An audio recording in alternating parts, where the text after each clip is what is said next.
శుక్లాంబరధరం విష్ణుం శశివర్ణం చతుర్భుజం ప్రసన్నవదనం ధ్యాయేత్ సర్వవిఘ్నోపశాంతయే. గురుర్బ్రహ్మా గురుర్విష్ణుః గురుర్దేవో మహేశ్వరః గురుః సాక్షాత్ పరం బ్రహ్మ తస్మై శ్రీ గురవే నమః. వాగర్ధావివ సంపృక్తౌ వాగర్ధ ప్రతిపత్తయే జగతః పితరౌ వందే పార్వతీ పరమేశ్వరౌ. సూక్తిం సమగ్రయతున స్వయమేవ లక్ష్మీ శ్రీరంగరాజమహిషీ మధురైకటాక్షైః వైదగ్ధ్యవర్ణగుణగుంభనగౌరవైర్యాం కండూలకర్ణకుహరాः కవయోధయంతి. హైమోర్ధ్వపుండ్రమజహన్మకుటం సునాసం మందస్మితం మకరకుండలచారుగండం బింబాధరం బహుళదీర్ఘకృపాకటాక్షం శ్రీవేంకటేశముఖమాత్మని సన్నిధత్తాం. విమలపటి కమలకుటి పుస్తకరుద్రాక్షశస్తహస్తపుటి కామాక్షి పక్ష్మలాక్షి కలిత విపంచి విభాసి వైరించి. నారాయణం నమస్కృత్య నరం చైవ నరోత్తమం దేవీం సరస్వతీం వ్యాసం తతో జయముదీరయేత్. హరి ఓం. పరమేశ్వర స్వరూపైన సభకి నమస్కారం.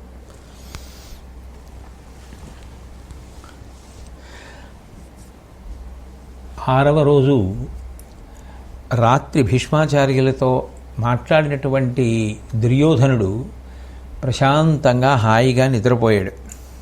అనవిని యూరడి నిద్రాజినిత సుఖంబంది రేప జనపతి అనికించనుటయు భీష్ముడు బలమెల్లను నెరయగ తీర్చె మండల వ్యూహముగన్.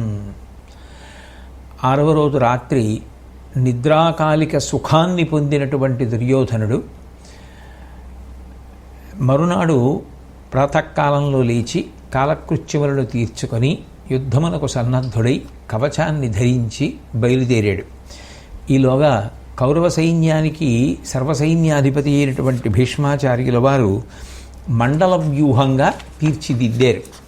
మళ్ళీ రెండు సైన్యముల మధ్య సంకులమైనటువంటి సమరం ప్రారంభమైంది.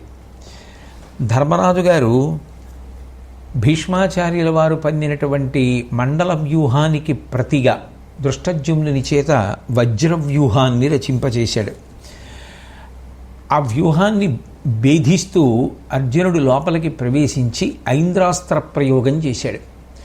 ఆ ఐంద్రాస్త్ర ప్రయోగం చేసినటువంటి కారణం చేత ఉత్పన్నమైనటువంటి అనేకమైనటువంటి శస్త్రముల వలన బాణముల వలన అరిసైన్యమంతా కూడా చెల్లాచెదరైపోయింది. ఆ యుద్ధం జరుగుతున్నప్పుడే ద్రోణాచార్యుల వారితో యుద్ధానికి విరాటరాజు గారు వెళ్ళాడు. వెళ్ళి ద్రోణుడికి విరాట మహారాజుకి మధ్య గొప్ప యుద్ధం జరిగింది. ఆ 7వ రోజు జరిగినటువంటి యుద్ధంలో ఉన్నటువంటి గొప్ప విశేషం ఏమి అంటే విరాటరాజు ద్రోణాచార్యుల వారితో యుద్ధం చెయ్యలేక అందరూ చూస్తుండగా యుద్ధభూమిలో పరుగు తీసి వెళ్ళిపోయాడు. అలాగే భగదత్తుడితో యుద్ధం చెయ్యలేక ఘటోత్కచుడు యుద్ధభూమిని వదిలిపెట్టి పారిపోయాడు. ధర్మరాజుతో యుద్ధంలో శృతాయువు అట్లాగే యుద్ధభూమిని విడిచిపెట్టి పారిపోయాడు. భీష్ముడు గొప్ప యుద్ధం చేసి ఎందరో మహావీరుల్ని సంహరించాడు. భీష్మాచార్యుల వారి యుద్ధంలో మాత్రం ఎప్పుడూ ఏ విధమైనటువంటి మార్పు ఉండదు. అంత గొప్పగానూ ఆయన యుద్ధం చేస్తూ ఉంటారు. అంత గొప్ప యుద్ధము జరిగింది. జరిగిన తరువాత 8వ రోజు మళ్ళీ యుద్ధం ప్రారంభమైనప్పుడు భీష్మాచార్యుల వారు కూర్మ వ్యూహాన్ని పన్నారు. ధర్మరాజు శృంగాట వ్యూహాన్ని పన్నాడు. ఆ యుద్ధం ప్రారంభం అవగానే భీముడు సునాభుణ్ణి చంపాడు. ఆ సునాభుడు ధృతరాష్ట్రుని యొక్క కుమారులలో ఒకడు. ఎప్పుడైతే సునాభుణ్ణి చంపారో వాళ్ళు మిగిలినటువంటి సోదరులు భీమసేనుడి మీద కలియబడ్డారు. ఎట్లాగైనా భీముణ్ణి సంహరించాలనేటటువంటి ఉద్దేశ్యంతో అనేకమైనటువంటి ఆయుధాలతో భీముడి మీదకి యుద్ధానికి వచ్చారు. అందులో ఆదిత్యకేతుడు, అలాగే అపరాజితుడు, బహ్వాసి, పండితుడు, కుండధారుడు, విశాలాక్షుడు, మహాధరుడు అనబడేటటువంటి ఈ 6 ఆ సునాభుని యొక్క సోదరులు. ఈ సునాభుని యొక్క సోదరులైనటువంటి 6 కూడా భీముడి మీద యుద్ధానికి వస్తే భీముడు ఆ 6 కూడా మట్టుపెట్టాడు. దానితో ధృతరాష్ట్ర కుమారులలో ఇంకొక 7 మరణించారు. యుద్ధం ప్రారంభమైనటువంటి కొంతసేపటికే భీముడి చేతిలో ఆ 8వ నాటి యుద్ధంలో 7 సోదరులు మరణించారనేటటువంటి వార్త విన్నటువంటి దుర్యోధనుడు చాలా ఆగ్రహం చెందాడు. చేసి ఇక ఇట్లాగే యుద్ధం జరిగితే తన వైపు ఉన్నటువంటి బలమంతా క్షీణించిపోతోంది అని చెప్పి అందరూ కూడా చాలా దిగులు చెందారు కౌరవపక్షంలో. అట్లాగే భీముడు ఆనాడు సభలో చేసినటువంటి ప్రతిజ్ఞలన్నీ ఇవాళే నెరవేర్చేసుకునేటట్టుగా ఉన్నాడు. కౌరవులలో ఎవరిని బ్రతకనిచ్చేటట్టు లేడు అన్నంతగా భీముడు విజృంభించాడు. దానితో యథాప్రకారం దీనికి అంతటికీ కూడా కారణం భీష్మాచార్యుల వారే అన్నట్టుగా దుర్యోధనుడు భీష్ముని దగ్గరికి వెళ్ళి ఆయనతో మాట్లాడుతూ, ఇమ్మెయి గిట్టి వాయుసుతుడేపున గోలుమసంగి పొంగిన తమ్ముల చంపగా అకట తప్పక చూచెదు కాని రోష శోకమ్ములు లేవు తోడుపడగాదని నిల్చితో ఉన్నవారు నొక్కొమ్మడి చావగోరీటులూరక యుండితో కౌరవోత్తమ అన్నాడు. ఎప్పుడు మాట్లాడినా ఆయన మనసుని బాణాలతో చీల్చినట్లుగా మాట్లాడతాడు. ఆయనను ఉద్దేశించి వాయుపుత్రుడైనటువంటి భీమసేనుడు ఇంత భయంకరమైనటువంటి యుద్ధం చేసి నా 7 సోదరుల్ని నువ్వు చూస్తుండగా చంపేశాడు. అట్లా చంపేస్తుంటే తప్పక చూచెదుగాని రోష శోకమ్ములు లేవు. ఓ భీష్మాచార్య, నీలో రోషం కనపట్టలేదు. అయ్యో, నేను ఎటువైపు యుద్ధం చేస్తున్నానో అటువైపు ఉన్నటువంటి రాజైన దుర్యోధనుని యొక్క 7 సోదరులు నా కళ్ళ ముందు మరణించారనేటటువంటి శోకము నీ ఎందుకు కనపట్టలేదు. తోడుపడకాదని నిలిచితో నేనెందుకు వీళ్ళకి సహాయం చెయ్యాలని అలా నిలిచుండిపోయావో. ఉన్నవారు ఒక్కొమ్మడి చావగోరి ఇటు లూరక ఉండితో మిగిలినటువంటి వాళ్ళందరూ కూడా చచ్చిపోయిన తర్వాత అప్పుడు చూడొచ్చులేని ఊరుకుంటున్నావో. కౌరవోత్తమ, ఓ భీష్మ, నీ యొక్క స్థితి నాకు అర్థం కావట్లేదని తన 7 సోదరులు మరణించడానికి భీష్ముడు చూస్తూ ఊరుకున్నాడు అనేటటువంటి భావన పొంది ఆయనని విమర్శిస్తూ మాట్లాడాడు. అప్పుడు ఆ పలుకులు భీష్మాచార్యుల వారి చెవులకి బాణపు ములుకులు గుచ్చుకుంటే ఎలా ఉంటుందో అంత బాధని కల్పించి భీష్ముడు దుర్యోధనుడితో మాట్లాడుతాడు. ఇది మున్న ఏను ద్రోణుడు విదురుండును చెప్పినదయ విననప్పుడు బెట్టిదులకు పాండు తనూజులకెదురై నిర్జింపవశమే ఈశునకైనన్. ఓ దుర్యోధన, ఇట్లా జరుగుతుందని, పాండవులు అరివీర భయంకరులని, వాళ్ళని యుద్ధంలో గెలవడం సాధ్యం కాదని, చిట్ట చివరికి నువ్వు సమూలంగా అందరినీ పోగొట్టుకుంటావని, ఇబ్బందుల పాలవుతావని నేను చెప్పాను. గురువైనటువంటి ద్రోణాచార్యుల వారు చెప్పారు. నీతికోవిదుడైనటువంటి విదురుడు చెప్పాడు. ఎంతమంది చెప్పినా అప్పుడు చెప్పిన మాటలు నువ్వు వినలేదు, కానీ ఇప్పుడు మాకొచ్చి మాత్రం నువ్వు చెప్తున్నావు. ఏమిటి ప్రయోజనం? బెట్టిదులకు పాండు తనూజులకెదురై నిర్జింపవశమే. వాళ్ళు సామాన్యులైనటువంటి వాళ్ళు కారు, చాలా విశేషమైనటువంటి పరాక్రమోపేతులు. అటువంటి పాండవులకు ఎదురుపడి వాళ్ళ 5 చంపడం అనేటటువంటిది అంత తేలిక విషయం అనుకుంటున్నావా? వాళ్లతో యుద్ధం సాక్షాత్తు ఈశ్వరుడికి కూడా చాలా కష్టమైనటువంటి విషయం. అటువంటి పరాక్రమోపేతులు వాళ్ళు. మన కుమారులలోన ఆ అనిలతనయు బారి కగపడువాని నెవ్వారికైన కావదలకొన శక్యంబు కాదు మనకు అడల పని లేదు దీనికి అధిపతనయా. భీముడు విశేషమైనటువంటి రోషంతో ఉన్నాడు, కోపంతో ఉన్నాడు. అటువంటి భీమసేనుడికి ఎవరైనా ఎదురుపడితే, నీ సోదరులలో ఎవ్వరైనా సరే ఎదురుపడితే ఆయనలో ఒక్కసారి ఆ కోపం, పరాక్రమం, శౌర్యం, పాత జ్ఞాపకాలు విజృంభిస్తాయి. అలా విజృంభించి యుద్ధానికి వచ్చి మట్టు పెట్టాలని భీముడు నిర్ణయం తీసుకుని యుద్ధం చేస్తే భీముణ్ణి నిగ్రహించడం ఎవరికీ సాధ్యం కాదు. ఎంతటి శూరుడు కూడా భీముని ఆపలేడు. ఎందుకంటే ఆ సమయంలో ఉండేటటువంటి భీమ పరాక్రమం అలా ఉంటుంది. కాబట్టి ఈ దుస్థితి ఏర్పడుతుంది అని మనకు తెలిసి ఉన్నదే కదా, ఇప్పుడు ఏడవలసిన పని ఉంది. ఒకసారి యుద్ధానికి భీముడు రోషంతో వచ్చిన తరువాత సామాన్యంగా ఉండదని నీకు ఎందరో చెప్పారు. నువ్వు ఎవరి మాట లక్ష్య పెట్టకుండానే కదా యుద్ధానికి వచ్చావు. వచ్చిన తరువాత మరి ఇటువంటి పరిస్థితే జరుగుతుంది. జరిగిన తర్వాత ఇప్పుడు శోకించవలసిన అవసరమేముంది? కాబట్టి శోకించకు. వీరస్వర్గము ధనముగ బోరుము, నీవింకా ఒండు బుద్ధులు ఉడుగుము. ఏన్ పోరెద ఓపినమెయి, తెగి పోరంగ జయమైన దాని పోత్రోచదమే.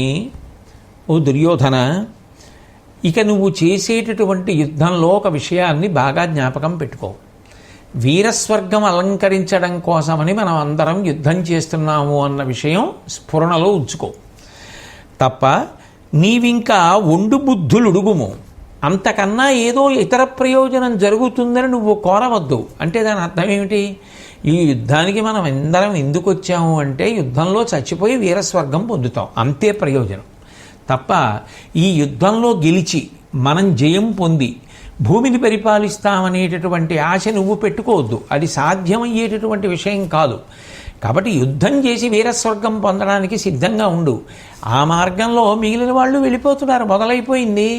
దానికి శోకించవలసిన అవసరం ఏముంది? ఇదే కదా ఇంతకుముందు అందరూ నీకు చెప్పింది. చెప్పినా వినకుండానే కదా యుద్ధానికి వచ్చావు. అందరూ చెప్పింది ఏదో అదే జరుగుతోంది. ఏం పోరెద ఓపినమెయి, నాకు ఓపికన్నంత వరకు ఒళ్ళు దాచుకోకుండా నేను యుద్ధం చేస్తాను. తెగిపోరంగ జయమైన దాని పోత్రోచదమే. ఒకవేళ మనకి విజయమే తటస్థించింది అనుకో, మాకు ఆ విజయం అక్కర్లేదు, మాకు వీరస్వర్గమే కావాలి అని చెప్పి మనం ఆ విజయాన్ని కాలదన్నుకుంటామా ఏమి? అనుకోకుండా విజయము తటస్థిస్తే స్వీకరించడానికి మనం ఎప్పుడూ సిద్ధంగా ఉంటాం అని చెప్పిన తరువాత దుర్యోధనుడు మనసులో చీకాకు ఉన్న నిష్ఠుర సత్యం కాబట్టి అంగీకరించి వెళ్ళిపోయాడు. వెళ్ళిపోయిన తర్వాత సంజయుడు ఈ కథనంతటినీ ధృతరాష్ట్రుడితో చెప్తుంటే ధృతరాష్ట్రుడు సంజయుడితో అంటాడు, అస్త్రగురువైనటువంటి ద్రోణాచార్యుడు మన వైపు ఉన్నాడు, దేవతలు కూడా గెలవడానికి సాధ్యం కానటువంటి భీష్మాచార్యుడు మన వైపు ఉన్నాడు. ఈ ఇద్దరూ మన వైపుండి యుద్ధం చేస్తుంటే నా కుమారులు మరణించడం ఏమిటి? భవిష్యత్తులో ఇటువంటి విపత్తు జరుగుతుంది అని నేను గాంధారి కూడా దుర్యోధనుడికి నచ్చ చెప్పడానికి విశ్వప్రయత్నం చేశాం. కానీ ఆ దుర్యోధనుడు మా మాటలు వినలేదు. దాని ఫలితాన్ని ఇప్పుడు అనుభవిస్తున్నాడు. ఎప్పుడెప్పుడు కౌరవులు విజృంభించారు, భీష్ముడు విజృంభించాడు, పాండవ పక్షానికి విశేషమైనటువంటి నష్టం జరిగింది అని విన్నాడో అప్పుడప్పుడు ధృతరాష్ట్రుడికి మనసులో ఆశలు చిగురుస్తుంటాయి, ఏమో మనం యుద్ధంలో గెలుస్తామేమోనని. ఎప్పుడెప్పుడు తన పక్షం వారు ఎక్కువ మంది మరణించారన్న వార్త వస్తుందో అప్పుడప్పుడు ఇంతమంది మహావీరులు మన వైపున ఉండి కూడా ఇటువంటి ప్రాణనష్టం జరగడం ఏమిటి అని ఆలోచన చేస్తాడు తప్ప ఆ తర్వాత జ్ఞాపకానికి వస్తుంటుంది, అవును వారు ధర్మపక్షంలో ఉన్నవారు, వాళ్లే గెలుస్తారని ఇంతకుముందు మన దగ్గరికి వచ్చినటువంటి ఋషుల నుండి శ్రీకృష్ణ పరమాత్మ వరకు చెప్పారు. వినని వాళ్ళం మనం కదా అని జ్ఞాపకానికి వచ్చి కొంతసేపు వైరాగ్యాన్ని పొందుతూ ఉంటాడు. కాబట్టి అలా మాట్లాడాడు. తర్వాత భీముడు చేస్తున్నటువంటి అపారమైనటువంటి పరాక్రమంతో కూడుకున్నటువంటి యుద్ధాన్ని చూసినటువంటి భీష్ముడు తన రథంతో ఆ భీముడిని నిగ్రహించడం కోసమని అటువైపుకు వచ్చాడు. వచ్చిన తర్వాత ఆ భీముడికి సహాయం చేయడం కోసమని ధర్మరాజు, దుష్టజుమ్నుడు, శిఖండి, సాత్యకి వీళ్ళు కూడా వచ్చి భీష్మాచార్యుల వారితో తలపడ్డారు. అట్లాగే ఆ దుర్యోధనుడి ఆజ్ఞతో ఎగబడినటువంటి రధికుల మీద అర్జునుడు యుద్ధం చేస్తుంటే చేతికానుడు, ద్రౌపదీపుత్రులైనటువంటి ఉపపాండవులు అందరూ కూడా అర్జునుడికి సహాయంగా వెళ్ళారు. అందరి మధ్య భయంకరమైనటువంటి యుద్ధం జరుగుతోంది. అటువంటి సమయంలో ద్రోణాచార్యుల వారు అనేక బాణాలు ప్రయోగించి ద్రుపద మహారాజు గారు పన్నినటువంటి వ్యూహాన్ని చిందరవందర చేసి ద్రుపదుడి యొక్క సైన్యాన్నంతటినీ కూడా చిన్నాభిన్నం చేశాడు. భీముడు బలమైనటువంటి బాణములను ప్రయోగించి కౌరవ సైన్యానికి సంబంధించినటువంటి గజబలాన్ని చాలా వరకు సంహరించాడు. అవన్నీ కూడా అవయవాలు తెగిపోయి నేల మీద పడిపోయి నెత్తురు ఏరులుగా పారుతోంది. అర్జునుడు విజృంభించి మహాపరాక్రమంతో కూడినటువంటి యుద్ధాన్ని చేస్తున్నాడు. నరుడు రధిక జనంబుపై సరభసముగనేయ కేయూరహార తత్కాయ శకల వితతి ఇలయొప్పే రాలిన వివిధ పుష్ప పుంజమున బుల్చు ఉద్యాన భూమిబోలే.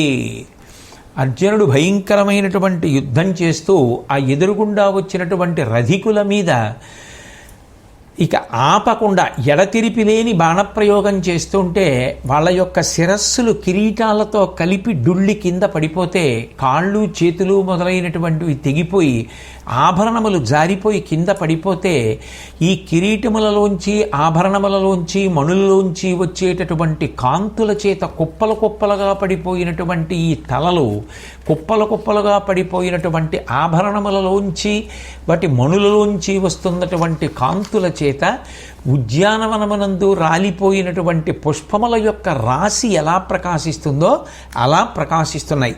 అంత గొప్పగా ఆ యుద్ధం జరుగుతోంది. అటువంటి సమయంలో అర్జునుడికి ఉలూచికి కలిగినటువంటి కుమారుడు ఉలూచి నాగకాంత. ఒకప్పుడు అర్జునుడు తీర్థయాత్రకని వెడితే ఆ నాగకాంత అయినటువంటి ఉలూచి ఆయనని వలచి ఆయన వలన ఒక కుమారుణ్ణి కంది. ఆ కుమారుడే ఇరావంతుడు. ఆ ఇరావంతుడు ఆ కౌరవ సైన్యంలోకి చొరబడి చాలా పరాక్రమంతో కూడుకున్నటువంటి యుద్ధాన్ని ప్రారంభం చేశాడు. ఆ ఇరావంతుణ్ణి చూసినటువంటి శకుని యొక్క తమ్ముళ్ళు 6 కూడా గుర్రాల మీద బయలుదేరి వచ్చి ఆ గుర్రాల గుంపునంతటినీ కూడా ఇరావంతుడి మీదకి తోలి ఆ ఇరావంతుడితో యుద్ధం 6 కలిసి చేస్తూ ఆయనని బాగా నొప్పించి అంతకుముందే ఇరావంతుడి యొక్క గుర్రం 6 చుట్టూ నిలబడి యుద్ధం చేస్తున్నప్పుడు వాళ్ళు విసిరినటువంటి ఆయుధముల చేత దెబ్బతిని ఉన్న కారణం చేత ఆయన ఎక్కినటువంటి గుర్రం కింద పడిపోయింది. కింద పడిపోతే ఇరావంతుడు భూమి మీదకి దిగి విజృంభించి ఆ శకుని యొక్క సోదరులు 6 యుద్ధం చేస్తున్నాడు. మనం గుర్రాల మీద ఉండి నేల మీద ఉన్నటువంటి ఇరావంతుడితో యుద్ధం చేయడంలో మనకి ఒడుపు లభించట్లేదు.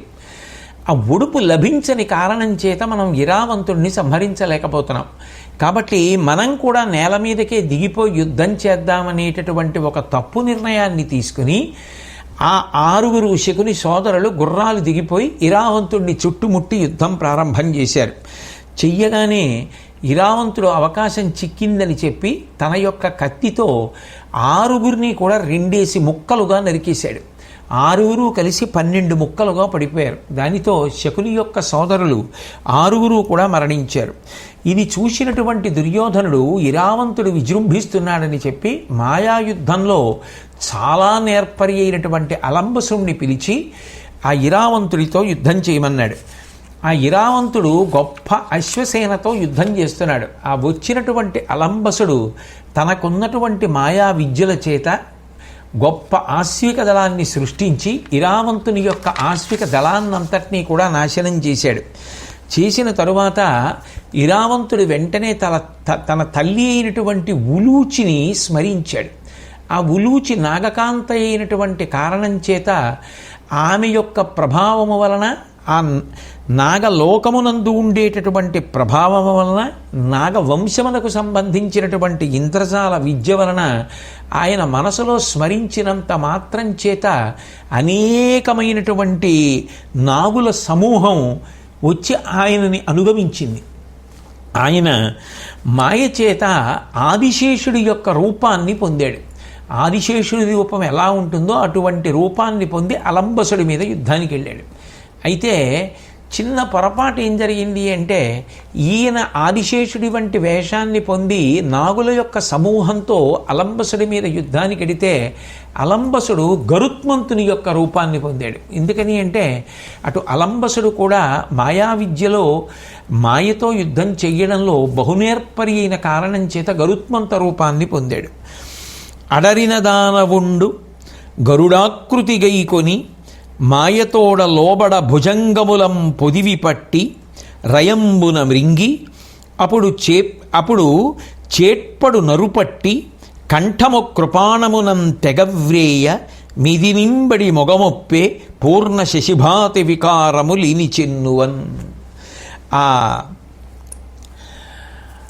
అలంబసుడు గరుత్మంతుని యొక్క రూపాన్ని పొంది ఇరావంతుడు ఆదిశేషుడి యొక్క రూపంతో ఉండి మిగిలినటువంటి నాగసమూహం యొక్క బలంతో యుద్ధం చేస్తుంటే వాటినన్నిటినీ కూడా తినేశాడు.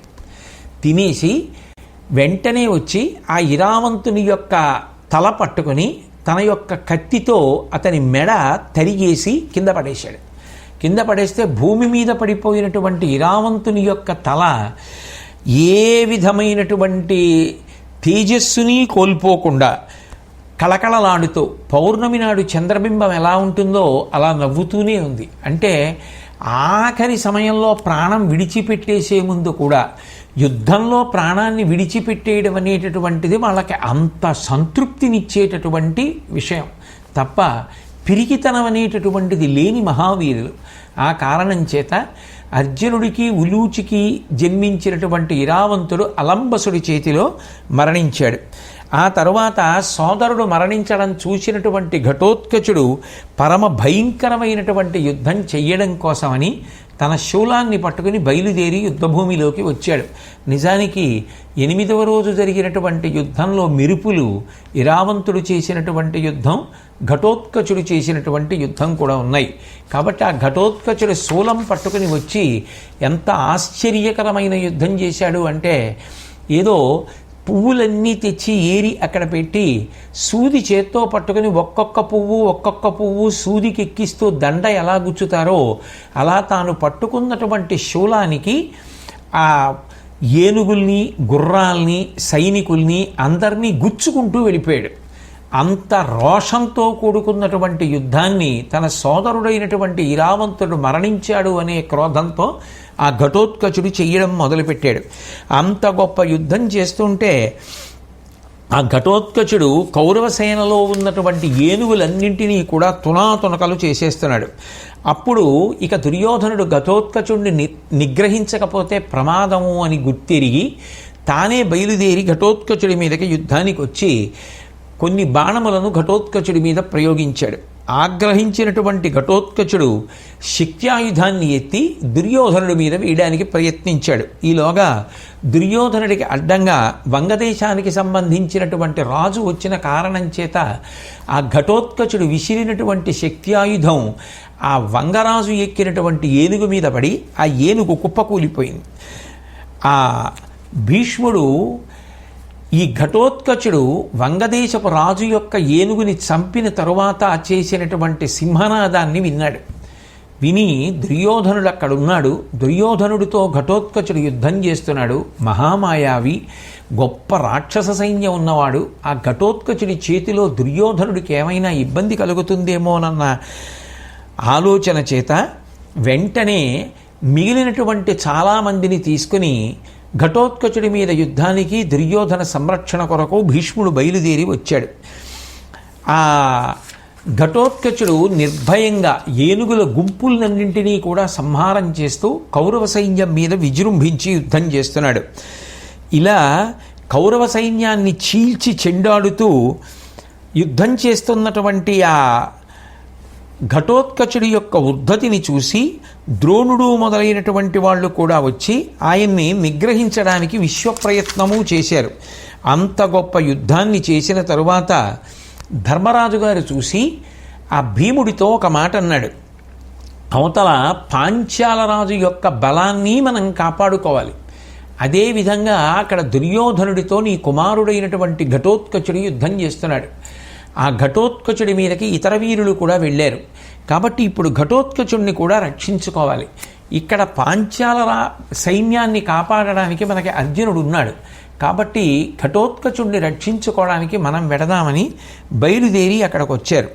వచ్చిన తరువాత భీముడు ఘటోత్కచుడు చేస్తున్నటువంటి యుద్ధాన్ని చూసి ఆయనకి కలుగుతున్నటువంటి ఇబ్బందిని గమనించి కఠోరమైనటువంటి రీతిలో విజృంభించి యుద్ధాన్ని ప్రారంభించి ద్రోణాచార్యుల వారి మీద బాణప్రయోగం చేసి ఎదిరించి నెత్తుటిమయం చేశాడు.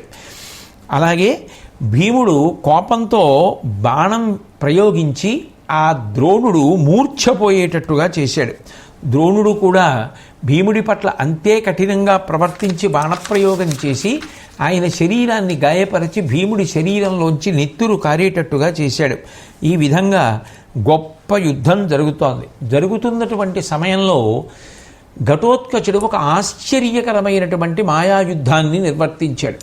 అందులో ఆయన కృపాచార్యుల వారి రూపాన్ని, అశ్వత్థామ రూపాన్ని, చిత్రసేనుడి యొక్క రూపాన్ని, అలాగే భూరిశ్రవుడు, సైంధవుడు, సోమదత్తుడు, వికర్ణుడు, దుర్యోధనుడు మొదలైనటువంటి వీరులందరి యొక్క రూపాల్ని మాయ చేత సృష్టించాడు. సృష్టించి తాను వాళ్ళందరినీ మోదినట్టు, వాళ్ళందరూ ఘటోత్కచుడితో యుద్ధం చెయ్యలేక ఆ చచ్చిపోయి నేల మీద పడిపోయినట్టుగా కౌరవ సైన్యానికి కనపడేటట్టుగా మాయని సృష్టించాడు. సృష్టించేటప్పటికీ ఇంతమంది ఆ ఘటోత్కచుడి చేతిలో మరణించారు అన్న వార్త ఆ మిగిలినటువంటి సైన్యం చూసి దుర్యోధనుడు మరణించాడు, యువతల కృపాచార్యుల వారు మరణించారు, కృపాచార్యుల వారు అవధ్యుడు, అసలు ఆయన్ని చంపడమే సాధ్యం కాదు, కానీ సైన్యం అలా నమ్మింది. కృపుడు మరణించాడు, అశ్వత్థామ మరణించాడు, అవతల సోమదత్తుడు మరణించాడు, భూరిశ్రవుడు మరణించాడు, సైంధవుడు మరణించాడు, దుర్యోధనుడు కూడా మరణించాడు. ఇంకా మనం యుద్ధం చేసే ప్రయోజనం ఏమిటని అందరూ దిక్కులు పట్టి పారిపోతున్నారు. ఆ పారిపోతున్నటువంటి సమయంలో భీష్మాచార్యుల వారు స్వయంగా జోక్యం చేసుకుని అది మాయాయుద్ధం, మీరందరూ భయపడకండి, వెనక్కి తిరిగి రండి అని చెప్పినా కూడా వినేటటువంటి స్థితిలో కౌరవ సైన్యం లేదు. అటువంటి సమయంలో ఇరావంతుని యొక్క మరణవార్త విన్నటువంటి అర్జునుడు పుత్రశోకం చేత చాలా బాధపడి ఆ ఆగ్రహంతో విజృంభించి కౌరవ సైన్యాన్ని మట్టుపెట్టడం ప్రారంభం చేశాడు. సరే, తర్వాత ఘటోత్కచుడు చేసినటువంటి మాయ గురించి తెలిసి కౌరవ సైన్యం యుద్ధానికి తిరిగి వచ్చింది.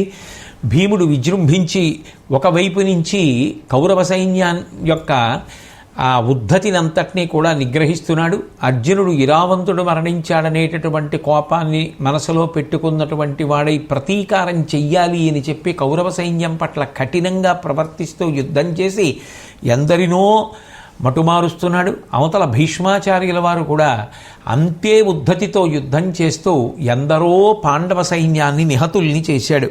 ఈ విధంగా యుద్ధం జరుగుతున్నటువంటి సమయంలో ఆ భీముడు యొక్క విజృంభణ చూసినటువంటి కౌరవ సైన్యం ఆ రోజున తోడేలు వస్తూ ఉంటే మేకల మందలు ఎలా పారిపోతాయో అలా పారిపోయారు. పారిపోతే ఇక సూర్యభగవానుడు ఇంత ఘోరమైనటువంటి యుద్ధం ఇంకా నేను ప్రకాశిస్తే ఇలాగే జరుగుతుంది అనుకున్నాడో ఏమో, ఆయన అస్తమించినటువంటి కారణం చేత మిగిలినటువంటి సైన్యాలు రక్షింపబడ్డాయి. యుద్ధాన్ని అక్కడతో ఆపారు. ఆపిన తరువాత అందరూ వాళ్ళ ఇంటికి వెళ్ళిపోయారు. అంతటా గట్టిగా ఆ చీకటి దట్టంగా అలుముకుంది.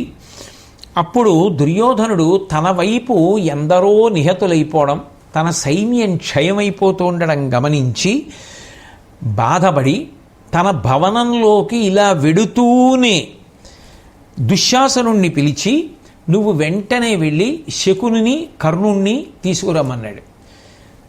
ఆ దుశ్శాసనుడు గబగబా వెళ్ళి శకునిని కర్ణుణ్ణి వెంట పెట్టుకుని దుర్యోధనుడి యొక్క భవనానికి వచ్చాడు. నలుగురు కలిసి కూర్చున్నారు దుష్టచతుష్టయం. కూర్చున్న తర్వాత దుర్యోధనుడు వాళ్లతో మాట్లాడుతూ ఒక విషయాన్ని ప్రస్తావించాడు. భీష్మాచార్యుల వారు కానీ, ద్రోణాచార్యుల వారు కానీ, కృపాచార్యుల వారు కానీ, అశ్వత్థామ కానీ మనం అనుకున్నట్టుగా యుద్ధం చేయడం లేదు. ఇంకా ఎంత చేస్తారు, ఎంతకని చెప్తారు? ఆయనకి తృప్తి ఉండదు, ఎందుకంటే గెలిచేయాలంతే ఆయన కోరిక. కాబట్టి వాళ్ళ నలుగురు యుద్ధం చెయ్యట్లేదు. వాళ్ళు తటస్థంగా ఉన్నట్లుగా ప్రవర్తిస్తున్నారు తప్ప నిజంగా విజయాన్ని కట్టపెట్టాలనేటటువంటి ఉద్దేశ్యంతో విజృంభించి యుద్ధమే చేస్తే ఇటువంటి మహావీరులైనటువంటి నలుగురు మన పక్షంలో ఉండగా విజయం సాధించడం కష్టం కాకూడదు. యువతల వాళ్ళు పాండవులు విజృంభించిపోతున్నటువంటి కారణం చేత మన సైన్యం రోజు రోజుకి క్షీణించిపోతోంది. ఇటువంటి పరిస్థితులలో మనం ఏం చేస్తే బాగుంటుంది అని అడిగాడు. అడిగితే వెంటనే కర్ణుడు అన్నాడు, నరనాథ, ఇంక భీష్ముని దురమునకున్ తేకు, ఏను దౌర్బల విభవోద్ధురతన్ పాండు కుమారోత్కరమున్ తత్సేనలన్ మదం బడగింతున్. ఇటువంటి దారుణమైనటువంటి సలహా, ఇంత నీచమైనటువంటి సలహా ఇంతగా అవతల వారి యొక్క ఖ్యాతిని తగ్గించేటట్టుగా మాట్లాడగలిగినంత చౌకబారు సలహా బహుశः లోకంలో ఎవరు ఇవ్వరు. కర్ణుడు దుర్యోధనుడితో మాట్లాడుతూ అన్నాడు, నరనాథ ఇంక భీష్ముని దొరమనకున్ తేకము. నువ్వు వెళ్ళి భీష్మాచార్యుల వారితో చెప్పి, ఇంకా మీరు యుద్ధం చెయ్యొద్దండి, ఇంకా మాకు అక్కర్లేదు మీ యుద్ధం, మీరు రాకండి అని చెప్పేసి. ఏను దౌర్బల విభవోద్ధురతన్, నేను అపారమైనటువంటి పరాక్రమంతో యుద్ధానికి వచ్చి విజృంభిస్తాను. అంటే భీష్మాచార్యుల వారిని తీసేస్తే అప్పుడు తన యుద్ధానికి వస్తాడు. భీష్ముడి దగ్గరికి వెళ్ళి, మీరేమి సరిగా యుద్ధం చేయలేకపోతున్నారండి, అందుకని మీరు రాకండని దుర్యోధనుడు చెప్తే అప్పుడు కర్ణుడు వచ్చేస్తాట. వచ్చేసి చక్కబెట్టేస్తాట. పాండుకుమారోత్కరమున్ తత్సేనలన్ మదం బడగింతున్, నేను వచ్చి ఆ పాండవుల 5గురిని కూడా ఎదుర్కొని వాళ్ళ మదం అణిగిపోయేటట్టుగా ఆ పాండవ సైన్యాన్నంతటినీ కూడా దునుమాడేస్తాను, అటువంటి యుద్ధం చేసేస్తాను. కాబట్టి నువ్వు వెళ్ళి భీష్ముడితోటి ఇక యుద్ధానికి రావద్దని చెప్పేసేయి అన్నాడు. అని పలికిన విని దుశ్శాసను కనుగొని, మనము ఓయి శాంతనవుని భండన ముడిపి వత్తమని చెప్పి నరేంద్రుడు వీడుకొల్పె పెరవారి తగన్. ఈ మాట కర్ణుడు చెప్పగానే చెవికెక్కుతుంది కదా దుర్యోధనుడికి. దుశ్శాసనుడి వంక చూసి, మనం ఇప్పుడే బయలుదేరి భీష్ముడి యొక్క శిబిరానికి వెడదాం, వెళ్ళి భీష్ముడితో చెప్పేద్దాం, అయ్యా చాలండి మీరు చేసిన యుద్ధం, ఇక మీరు యుద్ధానికి రావద్దని చెప్పేద్దాం, సిద్ధంగా ఉండు అని చెప్పి కర్ణుణ్ణి శకునిని పంపించేసి భీష్మాచార్యుల వారి యొక్క శిబిరానికి వెళ్ళడం కోసమని సిద్ధపడి పన్నీరు అత్తరు మొదలైనటువంటి సుగంధ ద్రవ్యములు కలిపినటువంటి నీటితో స్నానం చేసి మంచి పట్టుబట్టలు కట్టుకుని ఉత్తరీయం వేసుకుని పూలదండలు మెడలో అలంకారం చేసుకుని గొప్పగా వెలిగిపోయేటటువంటి బంగారు ఆభరణములనన్నింటినీ కూడా ధరించి రత్నములు పొదిగినటువంటి రథాన్ని ఎక్కి వంది మాగది మొదలైనటువంటి వారు స్తోత్రం చేస్తుండగా అక్కడ ఉన్నటువంటి రక్షకులందరూ కూడా రక్షక భటులు మొదలైనటువంటి వారు బెత్తాలు పట్టుకొని పక్కకి తొలగండి అంటూ ఉండగా దుర్యోధనుడు చాలా మెల్లగా ఆ రథం మీద బయలుదేరి భీష్మాచార్యుల వారి యొక్క శిబిరానికి చేరుకొని దుశ్శాసనుడి యొక్క చేయి పట్టుకుని చాలా విలాసంగా భీష్ముడి మందిరంలోకి అనుమతి తీసుకుని వెళ్ళి ఆయన పాదములకు నమస్కరించి ఆయనని కూర్చోమ్మని పక్కనే ఒక బంగారు పీఠం మీద కూర్చుని భీష్ముడితో మాట్లాడడం ప్రారంభం చేశాడు. చేస్తూ, నిను మున్నెంతయు నమ్మి పాండవుల ఉన్మేషంబునే చిరికింకొనని పోరెడు చందముల్ తెలియ పెక్కుల్ సూచితిన్, చేరి నయంబిచ్చుచు నొంప నూల్కొనక వారింపట్టి పాలార్చెదు ఒండన నీరంగురు ముఖ్య, ఇంక ఇట నీ వాలంబు సాలింపవే.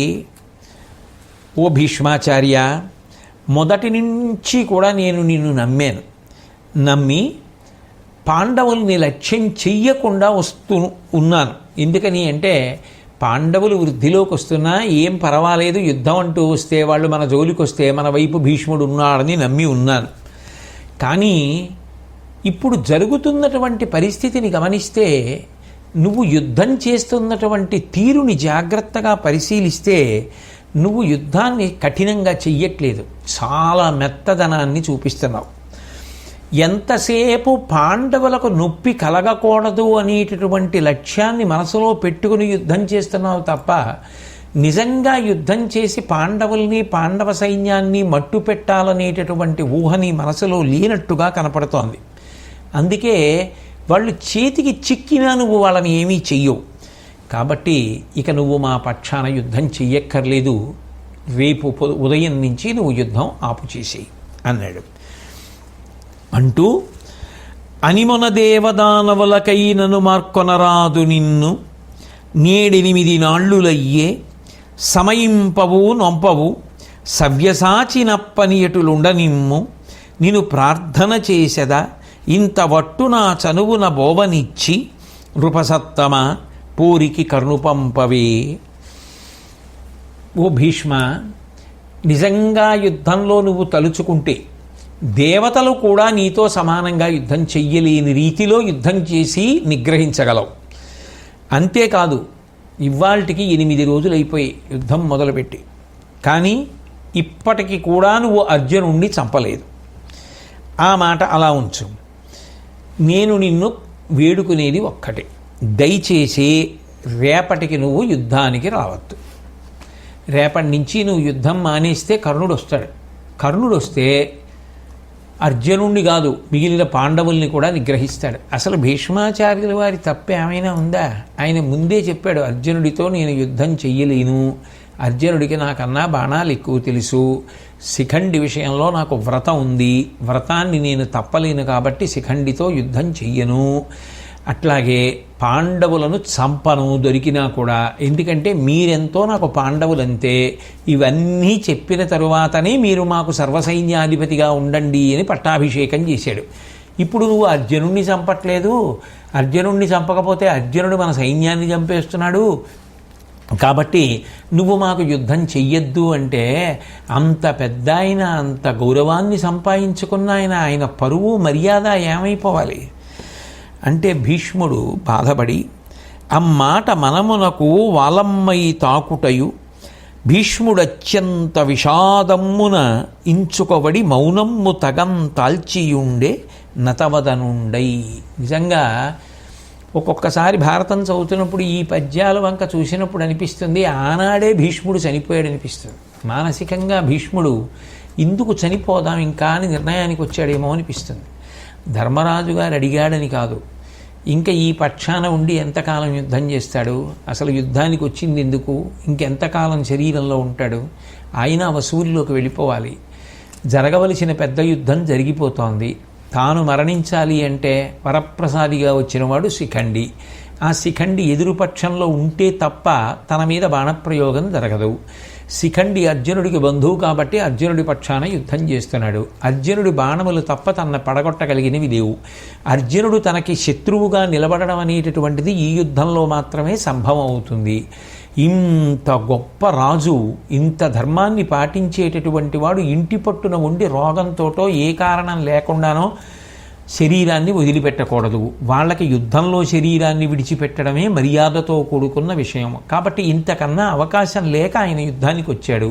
ధర్మం తప్పలేదు. వచ్చినప్పుడే చెప్పాడు, నేను పాండవులను చంపను, అర్జునుడితో యుద్ధం చేయడం, శిఖండితో యుద్ధం చేయడం సాధ్యం కాదని చెప్పాడు.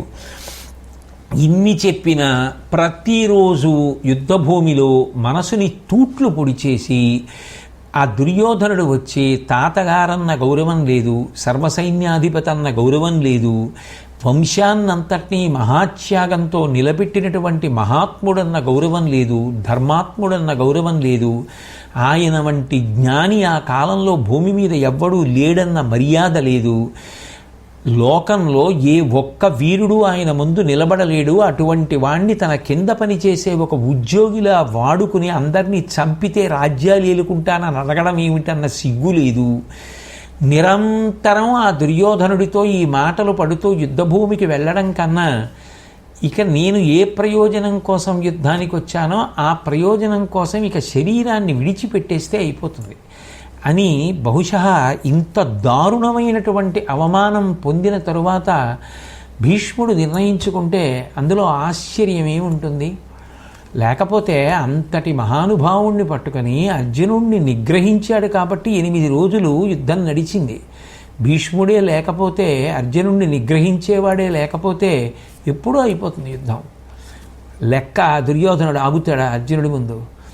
కానీ నిజంగా ఆయన ఇంత కష్టపడితే ఈ కితాబ్ ఇచ్చినప్పుడు అంతటి భీష్ముడి యొక్క స్థితిని తిక్కన గారు నిజంగా శాబ్దిక ప్రత్యక్ష ప్రసారం చేశారు.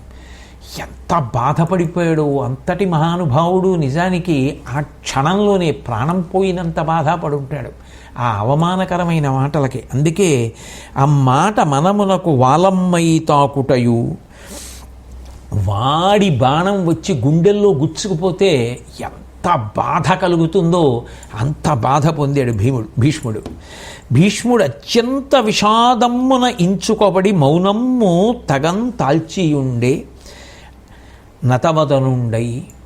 ఇంతటి మహానుభావుడు తల ఉంచేసుకుని ఏమీ మాట్లాడలేక, నోట మాట రాక, ఇంతటి మహానుభావుడు రాజ్యాన్ని తృణప్రాయంగా విడిచిపెట్టి వీళ్ళకి ఇచ్చినవాడు ఇవాళ సర్వసైన్యాధ్యక్ష పదవి నుంచి ఇంచుమించు తొలగింపబడుతుంటే ఆయనకది ఎంత సంపేయడం కన్నా దారుణమైన విషయం కదా. అంత బాధ పొంది దుర్యోధనుడితో మాట్లాడుతూ అప్పుడు కూడా నిజంగా అటువంటి నిగ్రహం పాటించాడు, అలా మాట్లాడాడంటే ఎంత గొప్ప విషయం. కరవాలం తీసి తల తీసవతల పారేయగలడు తలుచుకుంటే దుర్యోధనుడిని. అయినా ఎంత మర్యాద పాటించాడు. తలకొని నీకుం ప్రాణంబులు దాపక యోపినట్లు పోరగా ఇమ్మై పలుకదగుని అక్కట నా వలనంకల భక్తి ఎల్ల వమ్మున కలయన్. నీకోసం ఇంత వయస్సులో కూడా ప్రాణాలు దాచుకోకుండా, ఒళ్ళు దాచుకోకుండా అంత కష్టపడి యుద్ధం చేశానే ఈ 8 రోజులు. ఇంత కష్టపడి యుద్ధం చేసిన తర్వాత నువ్వు నా దగ్గరికి వచ్చి ఇంత దారుణమైన మాటలు మాట్లాడచ్చా? ఇంత కఠినంగా మాట్లాడడం అనేటటువంటిది అసలు న్యాయమా నీకు? నేను ఇంతకాలం నుంచి నిజానికి చూపించినటువంటి రాజభక్తి అంతా ఏమైపోయినట్టు? తలుచుకుంటే అసలు ఆయన రాజుగా ఉండవలసిన వాడు. ఆయన పట్టిన వ్రతానికి వీళ్ళకి రాజ్యం ఇచ్చాడు. ఇచ్చి ఆయన రాజుల పట్ల చూపించవలసిన భక్తిని చూపించాడు. ఏమి ధర్మమూర్తి! అటువంటి నా రాజభక్తి అంతా కూడా బూడిదలో పోసిన పన్నీరు అయిపోలేదా? ఇంత కష్టపడి యుద్ధం చేసిన తర్వాత నువ్వన్న మాటల చేత నేను ఎంత చిన్నబుచ్చుకున్నానో, ఎంత బాధపడుతున్నానో గమనించట్లేదా? అర్జునుణ్ణి చంపలేదు అని అదే పనిగా అంటున్నావు కదా. నీకు ఒక మాట చెప్తాను విని దుర్యోధన. కాల్పడే మహనీయ ఖాండవం బింద్రుని సమరగణంబుతో విముఖు చేసి బహుదివ్య శరముల వడయడే ఒక్కటి పవరాన మెప్పించి శివుని చేత గంధర్వులకు నోడి కర్ణుండు నీ తమ్ములును బార విడిపించుకొనడి నిను నను ద్రోణు అతని పుత్రు కృపు కర్ణు గెలిచి విరాటు గోవుల కొనండే తక్కు పెక్కులెడల ఏమేమి చేసే వినమే అట్టి జెట్టి ఇన్ని దినములిట్లు తొడరి పెనగియు నీ చేత నేడు వినగవలసే వేడి పలుకు.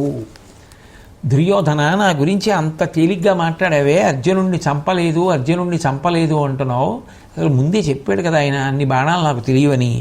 కాల్పడే మహనీయ ఖాండవం బింద్రుని సమరగణంబుతో విముఖు చేసి, ఒకప్పుడు ఖాండవ వనాన్ని దహించవలసి వచ్చినప్పుడు ఆయన దేవేంద్రుడంతటి వాణ్ణి కూడా లక్ష్య పెట్టకుండా యుద్ధం చేసి గెలిచినటువంటి వాడు కదా. బహుదివ్య శరముల వడయడే ఒక్కటి పవరాన మెప్పించి శివుని చేత, ఒక్కడే పరమశివుడితో యుద్ధం చేసి శంకరుణ్ణి మెప్పించి ఆయన వలన దివ్యమైనటువంటి అస్త్రములను పొందినటువంటి వాడు. గంధర్వులకు నోడి కర్ణుండు నీ తమ్ములను పార విడిచిపించుకొనడే నిన్ను. ఒకనాడు ఘోషయాత్రకని నువ్వు బయలుదేరి వస్తే గంధర్వులు నిన్ను ఓడించి పట్టుకుపోతుంటే నీ తమ్ముడు మొదలైనటువంటి వాళ్ళందరూ, కర్ణుడు మొదలైనటువంటి వాళ్ళు పారిపోతే నిన్ను విడిపించుకున్నటువంటి వాడు అర్జునుడు కాడు, ఆ గంధర్వుల్ని ఓడించి. అలాగే ఆ విరాట నగరంలో ఉన్నటువంటి గోవుల్ని మనం తీసుకొచ్చేస్తున్నటువంటి సందర్భంలో అర్జునుడు ఒక్కడే యుద్ధానికి వచ్చి నన్ను గురువైన ద్రోణుణ్ణి, అతని కుమారుడైనటువంటి అశ్వత్థామని, కృపాచార్యుల వారిని, కర్ణుణ్ణి, ఇంతమందిని ఒక్కడే గెలిచి ఆవులన్నింటినీ వెనక్కి తోలుకుపోయాడు కదా. ఇవే కావు, ఎన్నో సందర్భాలలో యుద్ధాలు చేసి గెలుపొందినవాడు అన్న విషయం మనందరికీ కూడా తెలుసు కదా. అట్టి మహానుభావుడు, అంతటి మహావీరుడైనటువంటి అర్జునుణ్ణి ఇన్ని రోజుల నుంచి ఆపి మన సైన్యాన్ని కబళించేయకుండా కాపాడుకొచ్చాను అంటే యుద్ధంలో నేను ఎంత కష్టపడ్డానో నీకు తెలియలేదా? అవన్నీ వదిలిపెట్టేసి ఇవాళ నువ్వు మాట్లాడకూడనటువంటి మాటలన్నీ మాట్లాడుతున్నావే. అసలు ఇట్లా మాట్లాడడం అనేటటువంటిది తగినటువంటి విషయమా అని తగని పని అని తలంపగా పగగొంటి వజేయులైన పాండుసుతులతో తెగి ఇంక నీవు రణమున మగటమి వాటింపు రిత్త మాటలనగుని. మనకి తగని పని, అంతటి పరాక్రమోపేతులైనటువంటి పాండవులతో నేను యుద్ధం చెయ్యకూడదు అని తెలుసుకుని యుద్ధం మానవలసినటువంటి వాడివి. నీ అంత నీకుగా బుద్ధి తోచి యుద్ధం మానడమూ చెయ్యలేదు.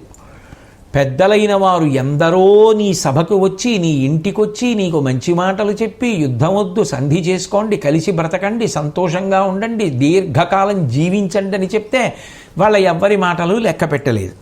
లెక్క పెట్టకుండా పాండుసుతులతో యుద్ధానికని బయలుదేరి రణరంగానికి వచ్చావు. కాబట్టి నువ్వు పౌరుష ప్రతాపాలు చూపించి నిగ్రహించు పాండవుల్ని. నువ్వు కదా బయలుదేరి వచ్చింది యుద్ధానికి. నువ్వెందుకు మరి వాళ్ళందరినీ నిగ్రహించడానికి ప్రయత్నించావు? అస్తమానం నన్ను నిగ్రహించమని నా దగ్గరికి వస్తామే, ఇంత యుద్ధం చేసినా నువ్వు చేయట్లేదు నేను అన్నంటామే. నువ్వెందుకు చెయ్యవు? నీ పౌరుష ప్రతాపాలు చూపి పాండవుల్ని అణిచే ప్రయత్నం చెయ్యి అని. గాంధీవి గెలువరాదు, శిఖండిని చంపంగా నాకు కాదు, వినుము నన్నుండు మగలు మార్కొని చెండుదునుగ్రమున మున్న చెప్పితి నీకున్. ఇత పూర్వం చెప్పాను, ఇప్పుడు కూడా చెప్తున్నాను. నేను ఇత పూర్వం నీకు చెప్పకుండా సర్వసైన్యాధ్యక్ష పదవిని స్వీకరించి యుద్ధానికి వచ్చిన వాడను కాను. ఇంతకుముందు చెప్పాను, ఇప్పుడు మళ్ళీ చెప్తున్నాను. గాంధీవి గెలువరాదు, అర్జునుణ్ణి గెలవడం నా వల్ల అయ్యే పని కాదు. అలాగే శిఖండిని చంపంగా నాకు కాదు, శిఖండిని నేను చంపను. ఎందుకంటే నాకు వ్రతం ఉంది, వ్రతోల్లంఘనం చెయ్యను. నేను ఇత పూర్వమే నీకు ఆ అంబగాథంతా చెప్పాను. కాబట్టి శిఖండి జోలికి వెళ్ళను. ఇక మిగిలిన వాళ్ళు ఎవరైనా నా జోలికి వస్తే వాళ్ళెవరిని విడిచిపెట్టను. పాండవులను చంపనని ముందే చెప్పాడు, ఉద్యోగ పర్వంలోనే చెప్పాడు. కాబట్టి నేను నీకు ఈ విషయం అంతా కూడా ముందే చెప్పాను. వీళ్ళు కాకుండా ఇంకెవరైనా యుద్ధానికి వస్తే చెప్పు, నేను వాళ్ళందరినీ కూడా చంపేస్తాను. ఇన్ని మాటలు అంటున్నావు కదా, నేను ఒక మాట చెప్తాను విను దుర్యోధన. ఏనును నా దళమున ద్రుపదానీక విరాట సైన్య యాదవ బల సంతానములతోడ పెనగెద పూనుడు మీరెల్ల పాండుపుత్రుల గెలువన్. నేను పాండవుల్ని గెలవలేదు అని కదా నువ్వు అంటున్నావు. రేపు ఒక పని చేద్దాం. నేను నా సైన్యం కలిసి ద్రుపద మహారాజు యొక్క సైన్యం మీద, విరాట మహారాజు యొక్క సైన్యం మీద యాదవ సేనా సమూహాన్ని ఎదుర్కొంటాం. ఆ 3 సైన్యాలతోటి నేను నా బలగం యుద్ధం చేస్తాం. మీరు అందరూ కలిసి మిగిలిన వాళ్ళు పాండవుల దగ్గర యుద్ధం చేయండి. పాండవుల దగ్గరికి మీ అందరూ కట్టకట్టుకుని వెళ్ళండి యుద్ధానికి. నేను నా తోడి బలగము ఈ 3 సైన్యాలతో యుద్ధం చేస్తాం. రేపు అలా చేద్దాం, నీకు కూడా తెలుస్తుంది కదా. అర్ధరాత్రి వచ్చి మాట్లాడకూడని మాటలు మాట్లాడి నా మనసు చాలా బాధ పెట్టావు. రేపు యుద్ధానికి సన్నద్ధుడవై రా. ఇంకా ఇన్ని మాటలు ఎందుకు? నా బాహుబలం ఏమిటో రేపు చూద్దువు కానివి 9వ నాటి యుద్ధంలో అని చెప్పి భీష్మాచార్యుల వారు ఇంటికి పంపించేశారు ఆ దుర్యోధనుణ్ణి. దుర్యోధనుడైతే భీష్ముడు రేపు యుద్ధానికి వస్తాడు, ఖచ్చితంగా బాహుబలం చూపిస్తాడు అన్న సంతోషంతో పడుకుంటాడేమో. కానీ ఆ వయసులో ఉన్నటువంటి భీష్ముడు, అన్ని మాటలు పడిన భీష్ముడు అర్జునుణ్ణి చంపలేను, అర్జునుడు విజృంభించి తీరుతాడు, పాండవులను చంపలేను, పాండవులు విజృంభిస్తారు, మిగిలినటువంటి వాళ్ళందరినీ తెగటార్చేస్తాను, అయినా వీడికి తృప్తి ఉండదు, వీడు రోజూ నన్ను మాటలతో చంపేస్తాడు. కాబట్టి ఇక నేను ఏ ప్రయోజనం కోసం వచ్చానో ఆ ప్రయోజనం పరిపూర్ణం చేసేసుకుని శరీరం వదిలిపెట్టేయడానికి తొందరపడడం వినా ఆఖరిసారి వీడికి నోరెత్తకుండా నా బాహుబలం అంటే ఏమిటో నిరూపణం చేసేయడం వినా మార్గం లేదు అనుకున్నాడో ఏమో. ఇన్ని మాటలు పడ్డ తర్వాత సర్వసైన్యాధ్యక్ష పదవి నుంచే నువ్వు విశ్రాంతి తీసుకో అని పరోక్షంగా చెప్పి కర్ణుడు యుద్ధానికి వస్తాడంటే నువ్వు యుద్ధం చెయ్యొద్దు అని చెప్పేస్తున్నప్పుడు ఆయన ఆ రాత్రి ఎంత బాధపడ్డాడో, ఎంత నిద్రలేమి రాత్రి గడిపాడో. అంత వయసులో ఉన్నవాడు అంత నిద్ర లేకుండా మరునాడు లేచి యుద్ధానికి వచ్చేంత గొప్పగా యుద్ధం చేస్తే తాతగారిని అనరాని మాటలని ఆయనని ఖేద పెట్టి వెళ్ళి పడుకున్న దుర్యోధనుడు మాత్రం హాయిగా నిద్రపోయాడు. ఎందుకు అంటే ఇన్నన్నాను కాబట్టి తప్పకుండా భీష్ముడు రేపు బాగా యుద్ధం చేస్తాడు. దుర్యోధనుడు సకాలంలో నిద్రలేచాడు, కాలకృత్యాలు తీర్చుకున్నాడు, యుద్ధానికి సన్నద్ధమయ్యాడు, కవచం దొడుక్కున్నాడు, యుద్ధానికి వచ్చి రాజులందరినీ పిలిచాడు. పిలిచి వాళ్ళందరితో భీష్ముడి ఎదురుగుండా అన్నాడు. భీష్ముడిని చూపిస్తూ, ఇతడు పాంచాలురాదిగా నెల్ల బలము చంపి పాండు తనూజుల సమరభూమి గెలువగలవాడనని రాత్రి పలికే, నేడు దరిమి మనలావు చేవయు మెరయవలయు. అలా చెప్పాడా భీష్ముడు? భీష్ముడిని చూపిస్తూ రాజులందరితో అంటున్నాడు దుర్యోధనుడు, నిన్న రాత్రి నాతో ఈ భీష్ముడు ప్రతిజ్ఞ చేసి చెప్పాడు, ఇవాళ ఆయన పాంచాలాది రాజుల యొక్క సైన్యాన్నంతటినీ కూడా గెలుస్తాడు. వాళ్ళని గెలిచి తర్వాత పాండవుల్ని గెలుస్తాడు. ఇవాళ గెలుస్తాను అని చెప్పి నిన్న రాత్రి ఆయన నాతో ప్రతిజ్ఞ చేసి చెప్పాడు అని ఆడు తులువు మాటలు విని బీభత్సంబు సిగ్గు విపుల విషాదంబును ఒక్క పెట్ట పుట్టగా అనిమిష తటినీతనూజుడు అతి దుఃఖితుడై. పెద్ద ఆయన పురేలా కొట్టేయండ్రా అన్నాడంటే ధర్మరాజుని బతకనిచ్చారు ఆయన్ని. ఆయన శరీరం వదిలిపెట్టేసేలా చేసినవాడు, భీష్ముణ్ణి చంపేసినవాడు నిజానికి దుర్యోధనుడేమో అనిపిస్తుంది. ధర్మరాజు పడగొట్టేసి ఆయనకి శాంతినిచ్చాడు. శారీరకంగా పడగొట్టేసి అర్జునుడు మనశ్శాంతిని ఇచ్చేశాడు. ఇక మాటలు పడవలసిన అవసరం లేకుండా. ప్రతిరోజు యుద్ధం అంత కష్టపడి చేసి ఇన్ని మాటలు ఎక్కడ పడగలడైనా, పైగా ఇన్ని అబద్ధాలా? అందుకే 9వ రోజు యుద్ధం తర్వాత అంత తీవ్ర నిర్ణయం తీసుకోవలసి వచ్చిందేమో భీష్ముడు. రాజులందరికీ చూపించి పైగా భీష్ముణ్ణి ఇవాళ పాంచాలాది వీరుల సైన్యాలన్నీ గెలుస్తాడు, పాండవుల్ని కూడా గెలుస్తానన్నాడు, ప్రతిజ్ఞ చేశాడు రాత్రి అని చెప్పాడు. నిజానికి ఆయన చెప్పింది ఏమిటి?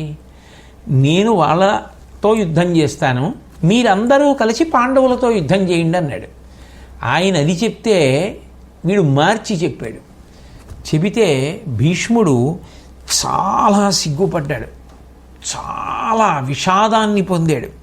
నిజానికి చాలా దుఃఖపడిపోయాడు, ఎంత బాధపడిపోయాడు. ఎందుకని? తీరా యుద్ధభూమికి వచ్చేసిన తర్వాత ఇంతమంది రాజులు చూస్తుండగా నేనటువంటి ప్రతిజ్ఞ చెయ్యలేదు అని వాదిస్తే అది ఎంత అసహ్యంగా ఉంటుంది. చెయ్యని ప్రతిజ్ఞ చేశాడు అని చెప్పి భీష్ముడి మీద పెడితే ఇప్పుడు నిజానికి ఆయనకి 5 పాండవుల్ని ఆనాడు భీష్ముడు గెలిచాడు, అవతల మిగిలిన సైన్యాన్నంతటినీ కూడా గెలిచాడు అని అనిపించుకుంటే తప్ప మర్యాద ఏది? అంటే ఆయనని అలా ఇరకాటంలో పెట్టి అంతమంది ముందు నిలబెట్టి ఇటువంటి అబద్ధాలాడి భీష్ముడితో యుద్ధం చేయించి పాండవుల్ని సంహరించాలి అనేటటువంటి కుటిల ప్రయత్నం కాదు. తాత అయినటువంటి భీష్ముడికి, ధర్మబుద్ధుడైనటువంటి భీష్ముడికి ధర్మపక్షాన్ని ఓడించగలడా? అలా చంపగలడా? అంటే ఆయనని ఎంత ఇరుకున పెట్టాడు.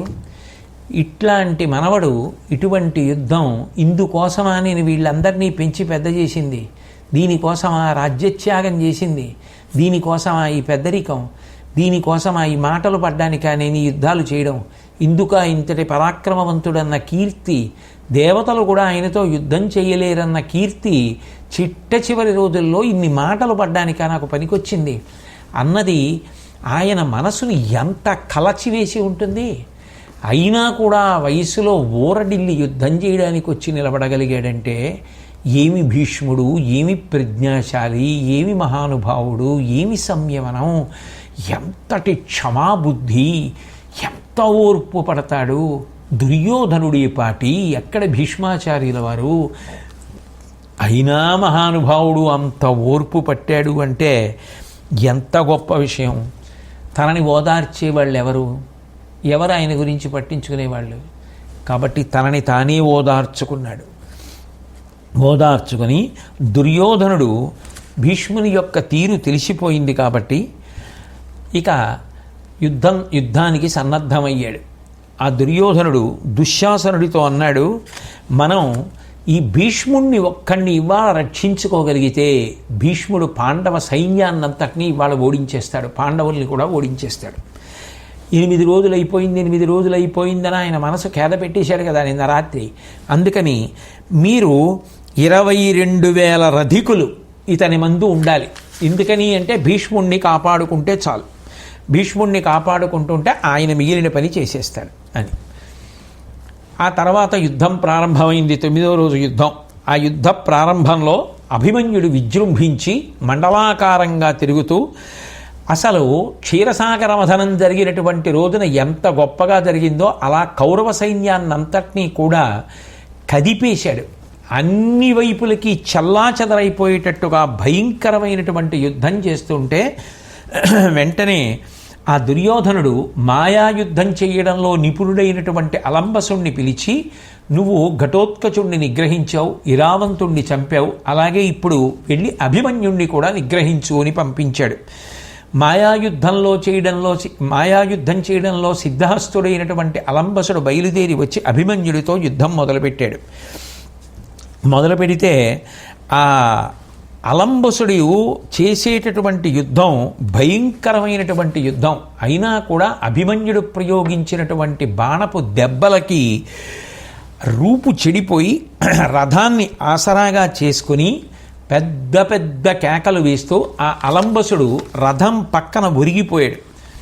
మళ్ళీ తేరుకుని లేచి కళ్ళ వెంట నిప్పులు కురుస్తూ ఉండగా ఎదుటి వీరుల యొక్క ధ్వజాలనన్నింటినీ పడగొట్టి భయంకరమైనటువంటి యుద్ధం చేస్తూ తనకున్నటువంటి మాయాశక్తి చేత అకస్మాత్తుగా చీకటి పడిపోయేటట్టుగా చేశాడు. ఆ చీకటి అలుముకుంది. వెంటనే అభిమన్యుడు దాన్ని నివారించడానికి యోగ్యమైనటువంటి బాణాన్ని ప్రయోగించి సూర్య సంబంధమైనటువంటి అస్త్రాన్ని ప్రయోగించినటువంటి కారణం చేత వెంటనే ఆ చీకటి అంతా తొలగిపోయి మళ్ళీ వెలుగు వచ్చేసింది.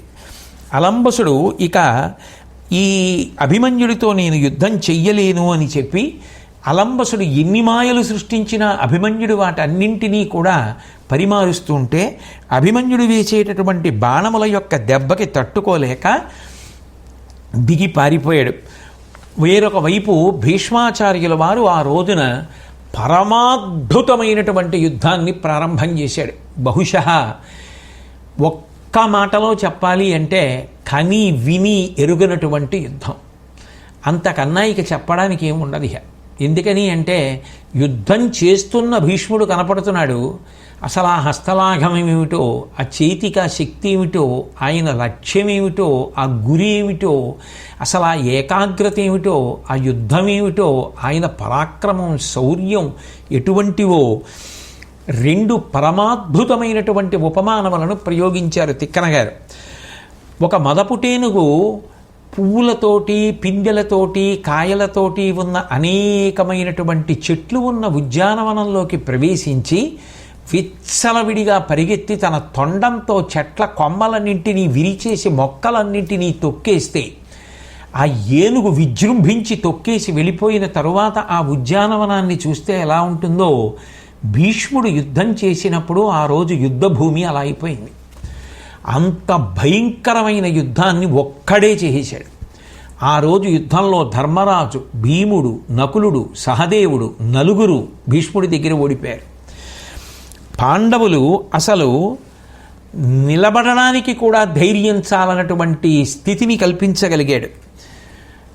దానితో పాటుగా గర్వం కలిగినటువంటి ఒక దున్నపోతు చక్కగా అరవిరిసినటువంటి పద్మాలు ఉన్నటువంటి ఒక సరోవరంలోకి ప్రవేశించి దాని డెక్కలతో ఇష్టం వచ్చినట్టుగా తొక్కేసి పడుకుని 4 కాళ్ళు పైకెత్తి లేచి తోకని విసురుగా విసిరి కొట్టి తన ముఖంతో అందులో నీళ్ళెత్తి పైకి పోసేస్తూ ఆ పద్మాలనన్నింటినీ కూడా చిందరవందర చేసేస్తే ఆ కొలను ఎంత అసహ్యంగా అయిపోయి పద్మాలన్నీ కూడా చిందరవందరైపోయి కళావిహీనమైపోతాయో భీష్మాచార్యుల వారు చేసినటువంటి యుద్ధానికి యుద్ధభూమి అలా అయిపోయింది.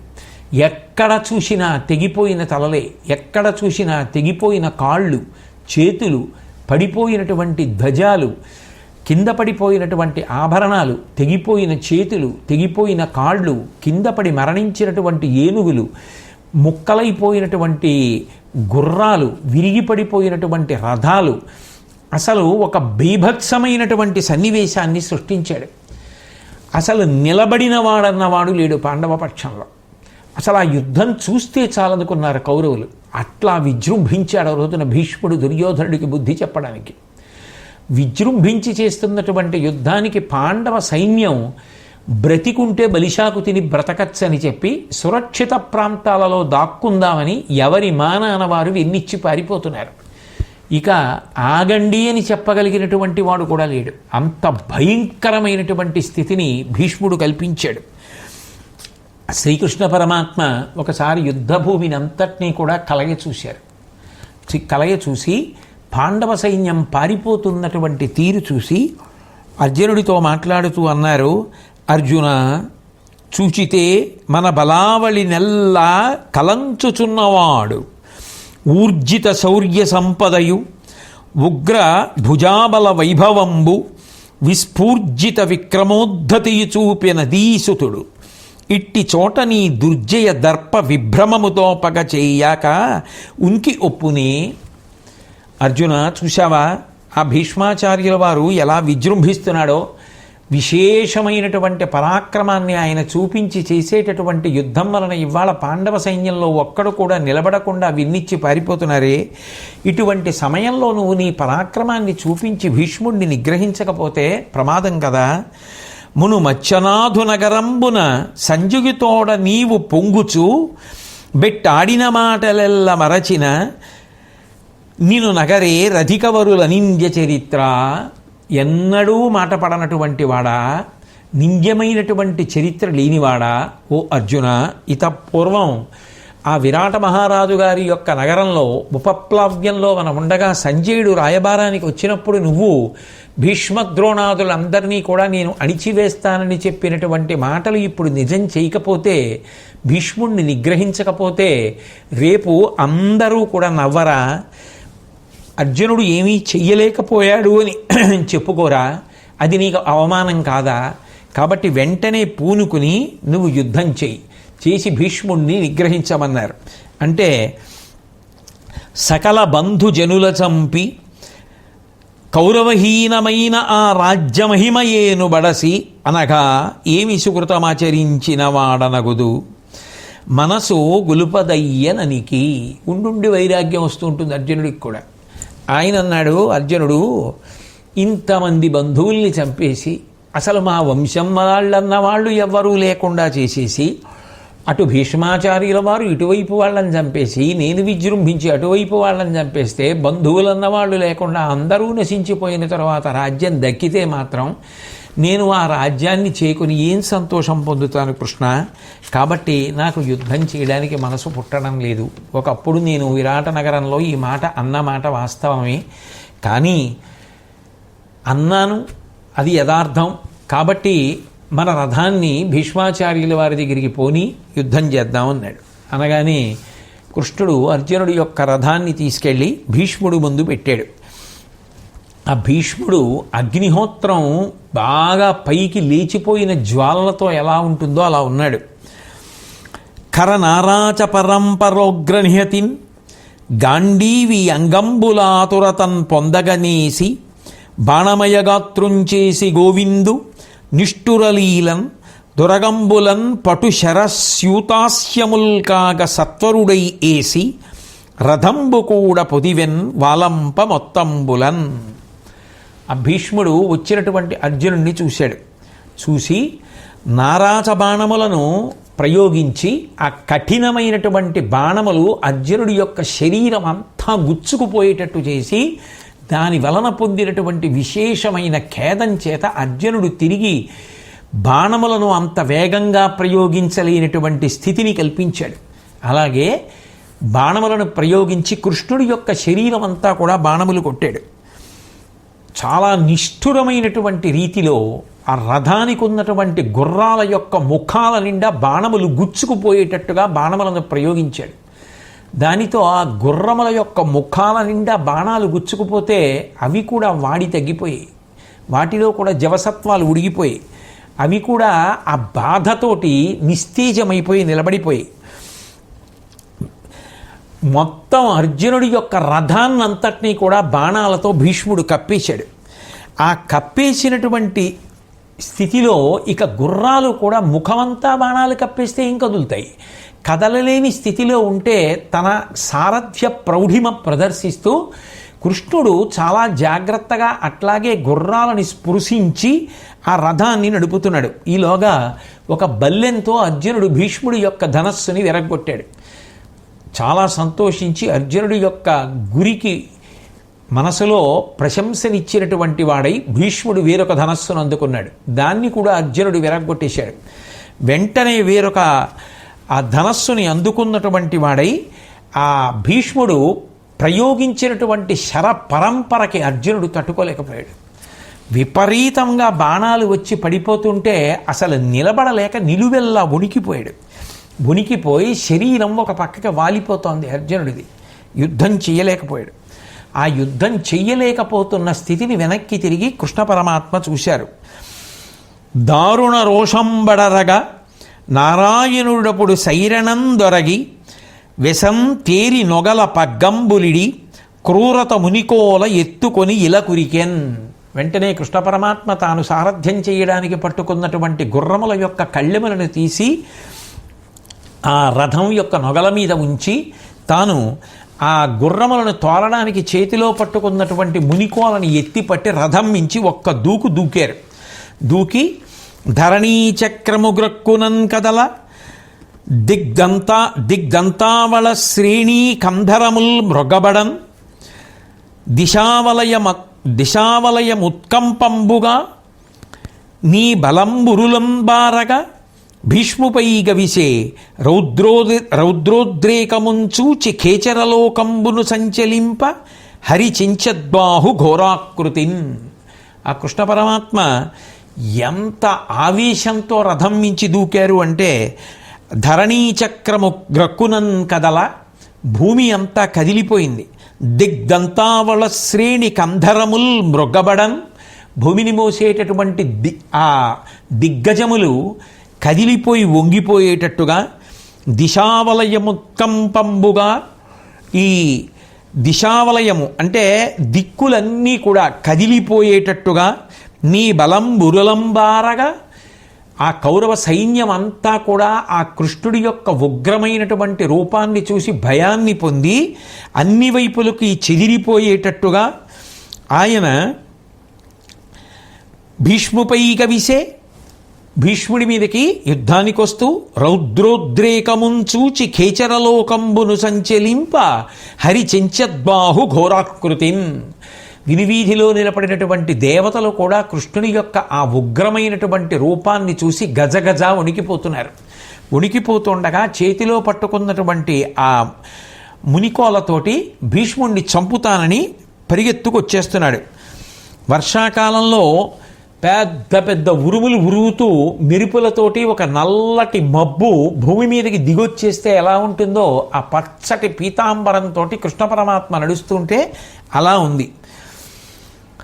ఆ సమయంలో కౌరవ పక్షంలో ఉన్నటువంటి భటులు శూరులు అందరూ కూడా ఇక ఎవ్వరూ కూడా ఏ విధమైనటువంటి చైతన్యము లేనివారై, ముఖంలో కళ తప్పిపోయినటువంటి వారై, నిస్తేజులైపోయి ఆ కృష్ణ పరమాత్మ యొక్క రౌద్ర రూపాన్ని చూస్తూ భీష్ముడు చచ్చిపోయాడు అని అరుస్తూ నిలబడిపోయారు.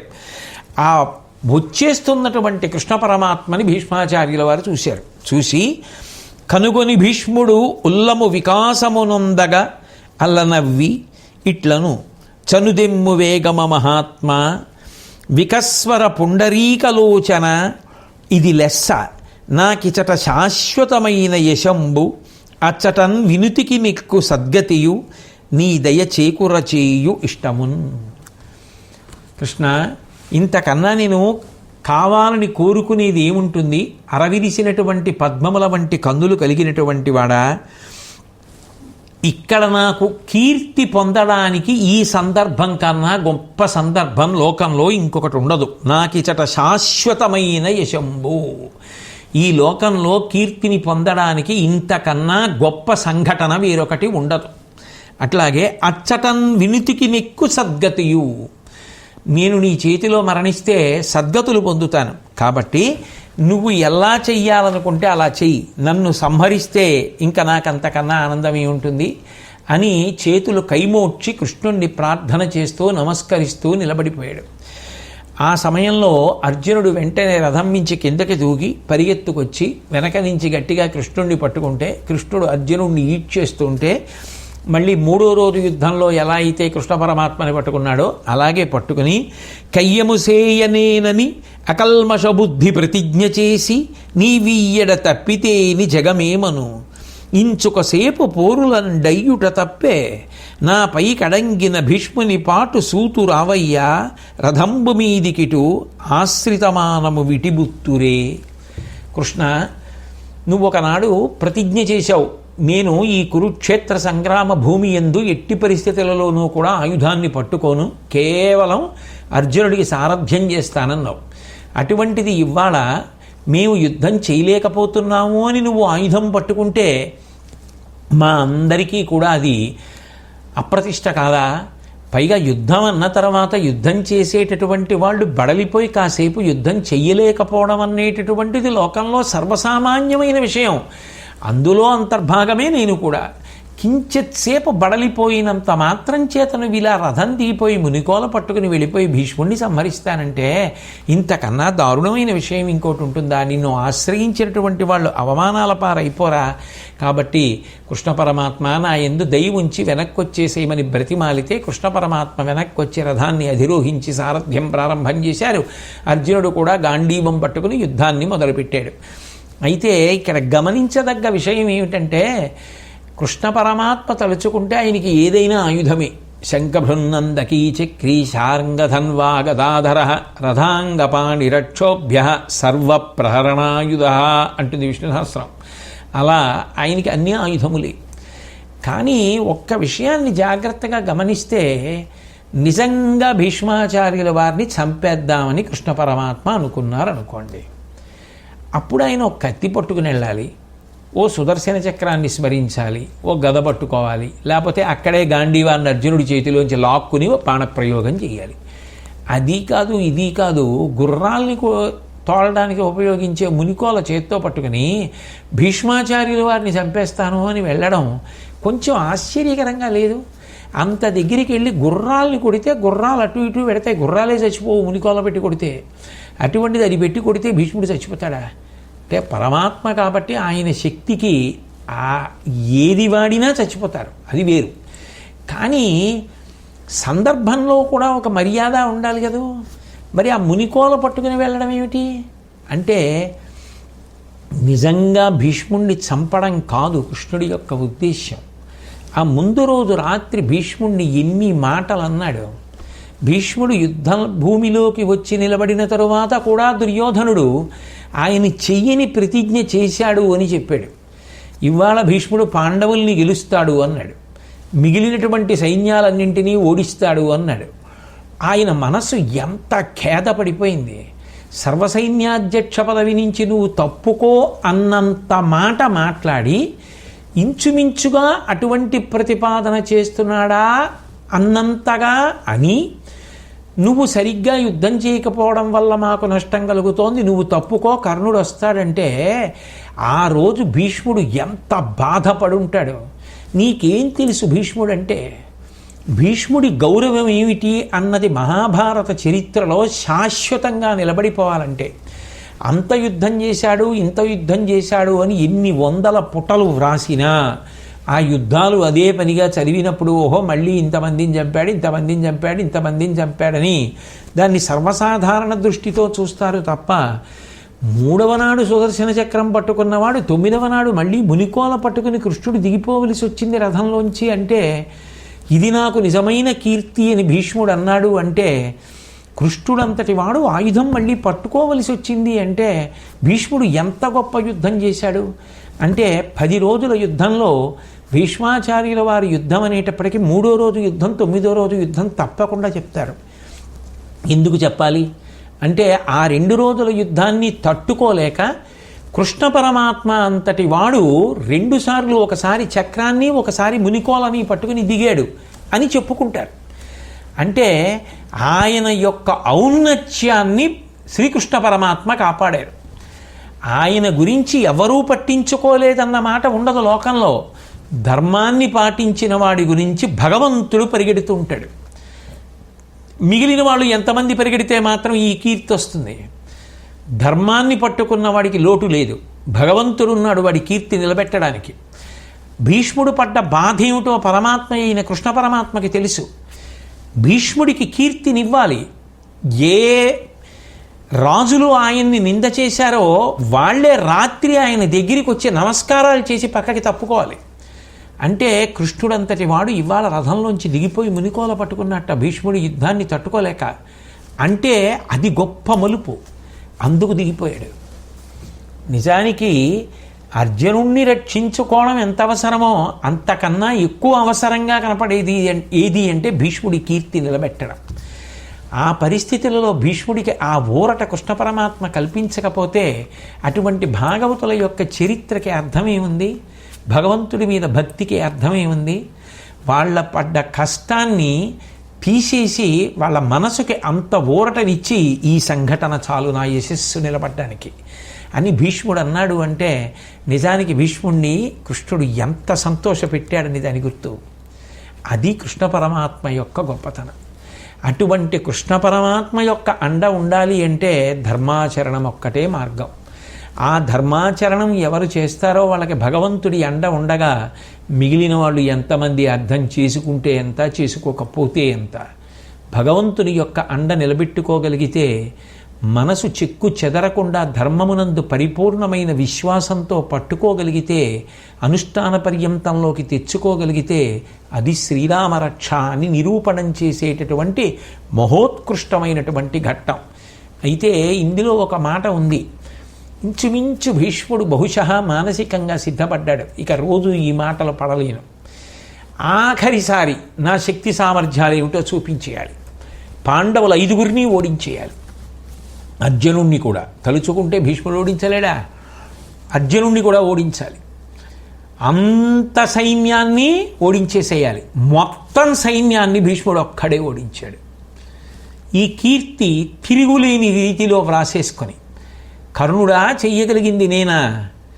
దుర్యోధనుడు వేరొక్కసారి ఆ తర్వాత నా గురించి మాట్లాడడానికి అవకాశం లేకుండా చేసేసి అక్కడితో శరీరంతో నేను యుద్ధం చేసేటటువంటి స్థితిని చరమాంకానికి తీసుకొచ్చేయాలి అనుకున్నాడో ఏమో.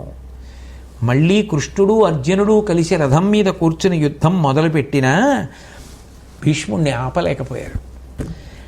గర్జించేటటువంటి మేఘం ఎలా గర్జిస్తుందో అలా పెడబొబ్బలు పెడుతూ భయంకరమైనటువంటి బాణ పరంపర ప్రయోగిస్తే కృష్ణార్జునులు ఇద్దరూ కూడా తల్లడిల్లిపోయారు ఆ బాణ పరంపరకి. బడలికి చెందినటువంటి కృష్ణార్జునులు భయపడ్డ భీముడు, ఆ ధర్మరాజు, నకులుడు, సహదేవుడు ఇక ఏమీ చెయ్యలేక మీ ఇష్టం, విజృంభించి ఎంతమందిని చంపేస్తారో చంపేయండి అని నిలబడిపోయారంతే. ఆ స్థితిలో పాంచాలరాజు సైన్యాన్నంతటినీ కూడా ఆ రోజు భీష్ముడు చంపిన విధానం ఎంత గొప్పది అంటే, చలిచీమల భూమి మీద తిరుగుతుంటే ఒక వ్యక్తి కాలితో రాసేస్తే ఎలా చంపేస్తాడో, ఎంత హేళగా పడగొట్టేస్తాడో అంత హేళగా పాంచాలరాజు సైన్యాన్నంతటినీ చంపేశాడు. సూర్యభగవానుడు చూసేట. తిక్కన గారు ఒక అద్భుతమైన విషయాన్ని ప్రస్తావించారు. ఆయన కూడా ధర్మపక్షపాతేగా, కర్మసాక్షి. తానస్తశిఖరి మరువడపో బోనియపుడు పాండురాజపుత్ర విరాజి సేన పొడవడుగు నను కృపనో అలినాప్తుండు గ్రుంకే ఉర్వీనాథ. చూశాట సూర్యభగవానుడు భీష్ముడు చేస్తున్నటువంటి యుద్ధాన్ని. తానస్త శిఖరి మరువడబోనీయపుడు, తాను కానీ అస్తమించకపోతే ఈ యుద్ధం ఆగదు. సూర్యాస్తమయం అయితేనే యుద్ధం ఆగుతుంది, భీష్ముడు ఆగుతాడు. తాను అస్తమించకపోతే పాండురాజపుత్ర విరాజి సేన పొడవడుగునను కృపనో. ఇంకా నేను ఇలా ప్రకాశిస్తుంటే, ఇలాగే భీష్ముడు విజృంభిస్తే ఇంకా పాండురాజు కుమారులైనటువంటి పాండవుల యొక్క సైన్యం ఏమి ఉండదు. అందుకని వాళ్ళ సైన్యం మిగలాలంటే నేను అస్తమించాలి. అస్తమిస్తే భీష్ముడు ఆగుతాడు అనుకున్నాడో ఏమో సూర్యుడు. నలినాప్తుండు గ్రుంకె నిర్వీనాథ. సూర్యభగవానుడు అస్తమించాట. అస్తమించగానే రెండు సైన్యాలు కూడా విశ్రాంతి తీసుకోవడానికి వెళ్ళిపోయారు. వెళ్ళిపోయిన తర్వాత అర్జునుడు కూడా ఇవాళ భీష్ముడి చేతిలో చాలా భంగపాటు పొందానని అవమాన భారంతో బాధతో ధర్మరాజుని అనుగమించి నడుస్తుండగా ధర్మరాజు గారు తన శిబిరానికి చేరుకున్నాడు, మిగిలిన వాళ్ళందరూ వాళ్ళ శిబిరానికి చేరుకున్నారు. భీష్ముడు తన శిబిరానికి వెళ్ళి కూర్చున్న తరువాత ఈ మిగిలినటువంటి కురుకుమారులందరూ కూడా ఆయనని చుట్టుముట్టి నిలబడి దండాలు పెడుతూ భీష్ముడి యొక్క వైభవం, భీష్ముడి యొక్క పరాక్రమం, భీష్ముడి యొక్క శౌర్యం చూసి ఆయనని పొగుడుతూ ముఖాల్లో ఆనందం తాండవిస్తుండగా, ఇది భీష్ముడంటే, ఇది మన తాత, రేపు ఇలాగే యుద్ధం చేస్తాళ్లే, ఇంకేం పాండవులు అని వెళ్ళిపోయారు. నిన్న రాత్రి ఎవడు అనరాని మాటలన్నాడో వాడు వాడి సోదరులు అందరూ కూడా వచ్చి ఆయన చుట్టూ నిలబడి నమస్కారం చేసి వెళ్ళిపోయేటట్టుగా చేసేసాడు. అది ఆయన యొక్క గొప్పతనం. కానీ 9వ నాడు జరిగినటువంటి యుద్ధంలో ధర్మరాజు గారు బాగా బలహీనపడిపోయాడు. ఎందుకని అంటే జరిగిన యుద్ధాన్ని పరిగణనలోకి తీసుకుంటే మళ్ళీ 10వ రోజు యుద్ధంలో కూడా భీష్ముడు ఇలాగే ప్రవర్తిస్తే, ఇలాగే విజృంభిస్తే ఇక తనకి గెలుపు మీద ఆశపోయింది. అందుకని తమ్ముళ్ళనందరినీ వెంట పెట్టుకుని శ్రీకృష్ణుడి యొక్క భవనానికి వెళ్ళాడు. ఇవాళ భీష్ముడి యొక్క విజృంభణం అసాధారణంగా ఉంది. అరణ్యాన్ని కాల్చేస్తున్నప్పుడు జంతువులన్నీ ఎలా కాలిపోతాయో అలా మన సైన్యం అంతా కూడా నశించిపోయింది. అంత భయంకరమైనటువంటి యుద్ధం చేశాడు. కాబట్టి మన వారెవ్వరు నొర్వరారతనికి దుర్మానంబునంజేసి ఏమును కార్యస్థితి గాననయితి విను నిర్మూలంబుగా పోరా చచ్చిన సామ్రాజ్యము గొన్న ఎట్లగుని నిశ్చింతంబునన్ కాననంబునకున్ పోయదా తమ్ములంగుని తప పూజ్యుండనయ్యుండెదన్. కృష్ణుడి దగ్గరికి వెళ్ళన్నాడు, నేను చాలా తక్కువ ఆలోచన చేశా భీష్ముడి గురించి. అరివీర భయంకరుడు, ఆయనతో యుద్ధం చేయడం ఎవరికీ సాధ్యమయ్యేటటువంటి విషయం కాదు. విను నిర్మూలంబుగా పోరజచ్చిన సామ్రాజ్యము గొన్న ఎట్లగుని. ఇలా భీష్ముడు విజృంభించిన తరువాత ఎవరూ మిగలకపోతే అప్పుడు ఆ రాజ్యాన్ని తీసుకుని మాత్రం ఉండి ప్రయోజనం ఏమిటి? కాబట్టి నాకు ఈ రాజ్యం అక్కర్లేదు, నేను అరణ్యానికి వెళ్ళిపోతాను, వెళ్ళిపోయి తపస్సు చేసుకుంటూ పూజనీయుడుగానే మిగిలిపోతాను. అంతేకాదు, ఎందుకు వెళ్ళిపోతానంటున్నానంటే, ముందును నే కారణముగా ఇన్ని ఇడుములు అనుభవించి రనుజులు వీరిం కన్నార చూతుగాని జగన్నుత భీష్మునకు గోలుగా నీజాలన్. నేను అరణ్యానికి వెళ్ళిపోతే వీళ్ళు కూడా నాతో వచ్చేస్తే కన్నులారా రోజు తమ్ముళ్ళని చూసుకోవచ్చు. నా వల్ల ఇంతకుముందు ఎన్నో బాధలు పడ్డారు వాళ్ళు, నేను జూదం ఆడడం వల్ల. ఇప్పుడు మళ్ళీ యుద్ధం చేయడం వల్ల రేపు భీష్ముడు వచ్చినప్పుడు నలుగురు తమ్ముళ్ళని తీసుకెళ్ళి కట్టకట్టి ఆయనకి అప్పచెప్పేలేను. ఆయన ఎవరిని నిలబడనిచ్చేటట్టు లేడు, బ్రతకనిచ్చేటట్టు లేడు. అందుకని అరణ్యానికి వెళ్ళిపోతాను. నీ దయ ఉంటే ధర్మబద్ధంగా యుద్ధం కాకుండా ఇంకేమైనా మార్గం ఉంటుందేమో ఆలోచించు కృష్ణ అంటే, కృష్ణ పరమాత్మ ధర్మరాజు వంక చూసి, నువ్వు చేసినటువంటి ప్రతిజ్ఞలు ఏ ఉంటాయో అవి సత్యమై తీరుతాయి. నువ్వు యుద్ధానికి వచ్చి సామ్రాజ్యాన్ని పొందాలని అనుకున్నావు, అందుకొరకు కదా వచ్చావు, కాబట్టి నీ ప్రతిజ్ఞ నిజమవుతుంది. అర్జునుడు నన్ను వెనక్కి లాగాడు, లేకపోతే ఇవాళ భీష్ముడిని చంపేసి ఉండేవాడిని. అర్జునుడు బాధపడ్డం నేను చూడలేదు సుమా. బాగా గుర్తుపెట్టుకో ధర్మరాజా, సకుడు సంబంధి శిష్యుండు సవ్యసాచి నాకు అతనికి నై ఏను నరవరేణ్య కూర్మిమైనిత్తు కండలు కోసియైన అరయనాతండు నాయడ అట్టివాడు. ఆ అర్జునుడు నాకు ఎంత ప్రీతికి అంటే, ఆయన నాకు గొప్ప స్నేహితుడు, ఆయన నాకు గొప్ప బంధువు, ఆయన నాకు గొప్ప శిష్యుడు. ఆ సవ్యసాచి అంటే నాకు ఎంత ఇష్టం అంటే, అతని కోసం అవసరమైతే నా శరీరంలో మాంసం కోసి ఇచ్చేస్తాను. ఆ అర్జునుడు కూడా అంతే, నా కోసం అలాగే ఉంటాడు. కాబట్టి ఆ అర్జునుడి కోసం అవసరమైతే నేను ఇవాళ భీష్ముడిని చంపేద్దాను, కానీ నన్ను వెనక్కి లాగాడు అర్జునుడు, అందువల్ల చంపలేదు అంటూ మాట్లాడుతుంటే ధర్మరాజు కృష్ణ పరమాత్మతో అన్నాడు, కయ్యము సేయక తగు సహాయము సేయగలవాడనని పలికితివి, నిన్ని ఎడ నే బొంకింతునే దయ్యము నాకేల ఇట్టి దైన్యము తెచ్చన్. కృష్ణ, నువ్వు యుద్ధానికి వచ్చేటప్పుడు నేను ఆయుధం పట్టనని ప్రతిజ్ఞ చేశావు కదా, నీతో ఆయుధం పట్టించి భీష్ముడిని సంహరింపచేస్తే అంతకన్నా అమర్యాద నాకు నీకు కూడా ఉంటుందా? నీ పట్ల నేను అలా ప్రవర్తించచ్చా? కాబట్టి నేను నీతో యుద్ధం చేయించడం, నీతో ఆయుధం పట్టించడం, తద్వారా భీష్ముడిని సంహరించడం సాధ్యమయ్యేటటువంటి విషయం కాదు. కాబట్టి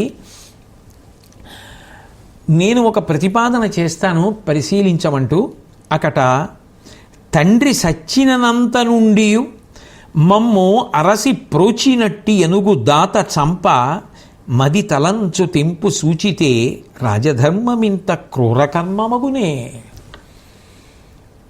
మా నాన్నగారు పాండురాజు గారు చనిపోయినప్పటి నుంచి కృష్ణ, మా తాతగారైనటువంటి భీష్మాచార్యుల వారు మమ్మల్ని ఎంతో కష్టపడి, ఎంతో ప్రేమతో, ఎంతో ముద్దుగా, ఎంతో ఆప్యాయతతో, ఎంతో వాత్సల్యంతో పెంచి పెద్ద చేశాడు. అటువంటి భీష్ముడు యుద్ధంలో బరువైపోయాడు. ఆయన వల్ల నాకు అపజయం వచ్చేటట్టుంది. అందుకని భీష్ముడిని చంపెయ్యాలి అని నిర్ణయానికి రావలసి వస్తుంది. క్షాత్రధర్మం ఎంత క్రూరంగా ఉంటుంది కృష్ణ, ఇటువంటి ఆలోచన చేయవలసి వచ్చిందే అన్నాడు. అంటే వెంటనే కృష్ణుడికి అర్థమైంది, ఓ ధర్మరాజు గారు భీష్ముడిని సంహరించడానికి నిర్ణయం తీసుకున్నాడు. ఎందుకని అంటే వాళ్ళిద్దరి మధ్య ఒక ఒడంబడిక ఉంది. యుద్ధ ప్రారంభంలో ధర్మరాజు గారు కవచం విప్పేసి ధనుర్బాణములను రథంలో పెట్టేసి వెళ్ళి భీష్ముడికి నమస్కరిస్తే ఆశీర్వచనం చేసి నన్ను తప్ప యుద్ధం చెయ్యమని నీ పక్షంలోకి రమ్మని అడగడం తప్ప ఏదైనా వరం కోరుకోమన్నాడు. నాకు విజయం కలగాలని నువ్వు నా ఆశీర్వచనం చేయమంటే అట్లాగే కలుగుతుందని, మరి అటువంటప్పుడు నిన్నెలా ఓడించాలి అని అడిగితే ఇప్పుడు ఆ విషయం అనవసరం, నా యుద్ధం బరువైతే రా అప్పుడు చెప్తానన్నాడు భీష్ముడు. కాబట్టి అది జ్ఞాపకానికి తెచ్చుకున్నాడు ధర్మరాజు. యుద్ధం బరువైంది 9వ రోజు, చాలా కష్టమైంది. ఇక భీష్ముడిని ఓర్చడం కష్టం. అది భీష్ముడికి తెలుసు, అటువంటి యుద్ధం చేశానని కౌరవులకి తెలుసు, అందరికీ తెలుసు. కాబట్టి ఇప్పుడు భీష్ముడిని అడగాలి, తాత ఎలా చనిపోతావు అని. ఏ తాత? వీళ్ళకి తండ్రి లేకపోతే చిన్నతనం నుంచి ఎత్తుకొని ముద్దాడి పెంచి పెద్ద చేసి విద్యాబుద్ధులు చెప్పించి వీళ్ళ యొక్క వృద్ధి కోసం నిరంతరం పరితపించిన తాతగారి దగ్గరికి వెళ్ళి, తాతగారు మీరు యుద్ధంలో సర్వసైన్యాధ్యక్షంలో వైరిపక్షంలో ఉండి వస్తే మాకు చాలా బరువుగా ఉంది, కాబట్టి మిమ్మల్ని చంపేద్దాం అనుకుంటున్నాం. మిమ్మల్ని చంపడం మీరు ఒప్పుకుంటేనే చంపగలం తప్ప మా అంత మాకు సాధ్యం కాదు. కాబట్టి ఎలా చనిపోతారు తాతగారు అని అడుగుదాం అనుకుంటున్నాడు. అందుకు క్షాత్రధర్మం ఎంత కష్టం అన్నాడు. కృష్ణ పరమాత్మ గ్రహించారు. ఆయన గ్రహించలేనిది ఏముంటుంది? అందుకని ధర్మరాజుతో అన్నారు, నీ తలంపు లెస్స, నీవు మున్నని నట్ల కాక భీష్ముడు అలక కదిరి పోర చక్క చూచెనేని శత్రువుల్ ఒలియరే ఇప్పుడతని పాలికే గుమధిపా. ధర్మరాజా, నువ్వు చెప్పింది సత్యం. భీష్ముడు ఇంకా యుద్ధం చేస్తే పాండవుల వైపు చాలా కష్టం కలుగుతుంది. కానీ పాండవుల యొక్క హితాన్ని కోరుకున్నటువంటి వాడు కాబట్టి, నీకు రాజ్యం చెందేటట్టుగా చేస్తానన్నాడు కాబట్టి, నీకు విజయం కలుగుతుందని ఆశీర్వదించాడు కాబట్టి ఆయన నీకు మార్గం చూపిస్తాడు. లేకపోతే ఆయన శత్రువులందరినీ సంహరించగలడు. కాబట్టి అతని దగ్గరికి వెంటనే వెళ్ళడం మంచిది అని మనమే ఆయన దగ్గరికి వెళ్ళి, అయ్యా మీ వధకి ఉపాయం ఏమిటో చెప్పండి, ఆ ఉపాయం పెట్టి మిమ్మల్ని చంపేస్తాం అని ఆయన్ని అడుగుదాం. అడిగితే చెప్తాడు మన మీద ప్రీతితో. ఎందుకంటే మొట్టమొదటే చెప్పాడుగా యుద్ధం బరువు అయితే రమ్మని. అందుకని వెడదాం, అందరం కలిసి వెడదాం, గోప్యంగా వెడదాం. ఘనుడు మహానుభావుడు 2 చేతులు జోడించి నమస్కారం చేద్దాం. అయ్యా ఏమనుకోకండి, మీరు మరణించే ఉపాయం ఏమిటో మాకు చెప్పండి అని అడుగుదాం. అడిగితే తప్పకుండా చెప్తాడు. ఎందుకంటే మన మీద ఉన్న ప్రీతి అటువంటిది, ధర్మం పట్ల ఆయనకు ఉన్నటువంటి మమకారం అటువంటిది. అది కృష్ణుడికి తెలియదు కాబట్టి వెడదామన్నాడు. అందరూ సామాన్యమైన దుస్తులు ధరించి కొద్దిగానే ఆభరణాలు పెట్టుకొని అటువంటి మహానుభావుడి దగ్గర డాబు దర్పం ప్రదర్శించకూడదని, గుప్తంగా గోప్యంగా ఎవరూ కూడా గుర్తుపట్టకుండా ఉండాలని రహస్యంగా బాగా చీకటి పడిపోయిన తరువాత 9వ రోజు రాత్రి యుద్ధం అయిపోయి అందరూ చాలా బాగా జరిగిందన్న సంతోషంలో నిద్రపోతూ ఉండగా పాండవులు 5 కృష్ణ పరమాత్మ కలిసి భీష్ముడిని ఉన్నటువంటి శిబిరంలోకి వెళ్ళారు. భీష్మాచార్యుల వారు వాళ్ళని చూశారు. చాలా భక్తితో 6 ఆయనకి నమస్కారం చేసి నిలబడ్డారు. ఆయన ఎంతో ప్రేమతో ఒక్కొక్కరిని పేరు పేరున పిలిచి వాళ్ళందరి యొక్క క్షేమ సమాచారాలు అడిగి, ఈ సమయంలో మీ అందరూ ఇక్కడికి రావలసినటువంటి అవసరం ఎందుకు వచ్చింది, ఏదో కష్టసాధ్యమైన విషయం అయి ఉంటుంది, అయినా మీరు నా దగ్గరికి వచ్చారు కదా, మీకేం కావాలో అడగండి, అది ఏదైనా కూడా ఎంత కష్టమైనదైనా కూడా తప్పకుండా నేను మీకు సహకారం చేసి పెడతాను అంటే భీష్ముడు ఒక నిర్ణయానికి వచ్చేశాడు అని అర్థమైపోతుంది కదా. కాబట్టి అప్పుడు భీష్ముడు చెప్పేటటువంటి పలుకులు కొంచెం కష్టంగానే ఉంటాయి, వినడానికి కష్టంగానే ఉంటాయి. అంతటి మహానుభావుడు శరీర త్యాగం చేయడానికి సిద్ధపడుతున్నాడు అన్న మాట ఎవరికైనా మనసు బొరివెక్కిస్తుంది. అటువంటి భీష్ముడు ఏం చెప్పాడు ధర్మరాజు గారితో? ధర్మరాజు గారు ఏమని అసలు అడగగలిగాడు తాతని? కృష్ణ పరమాత్మ ఎంత గొప్పగా సన్నివేశాన్ని ధర్మం కోసం నిర్వహించారు అన్న విషయాల్ని రేపటి రోజు మళ్ళీ పరిశీలిద్దాం. కృష్ణ పరమాత్మ పలికినంత మేర రేపు పలకడానికి ప్రయత్నం చేస్తాను. ఇవాళకి సెలవు తీసుకుందాం. స్వస్తి.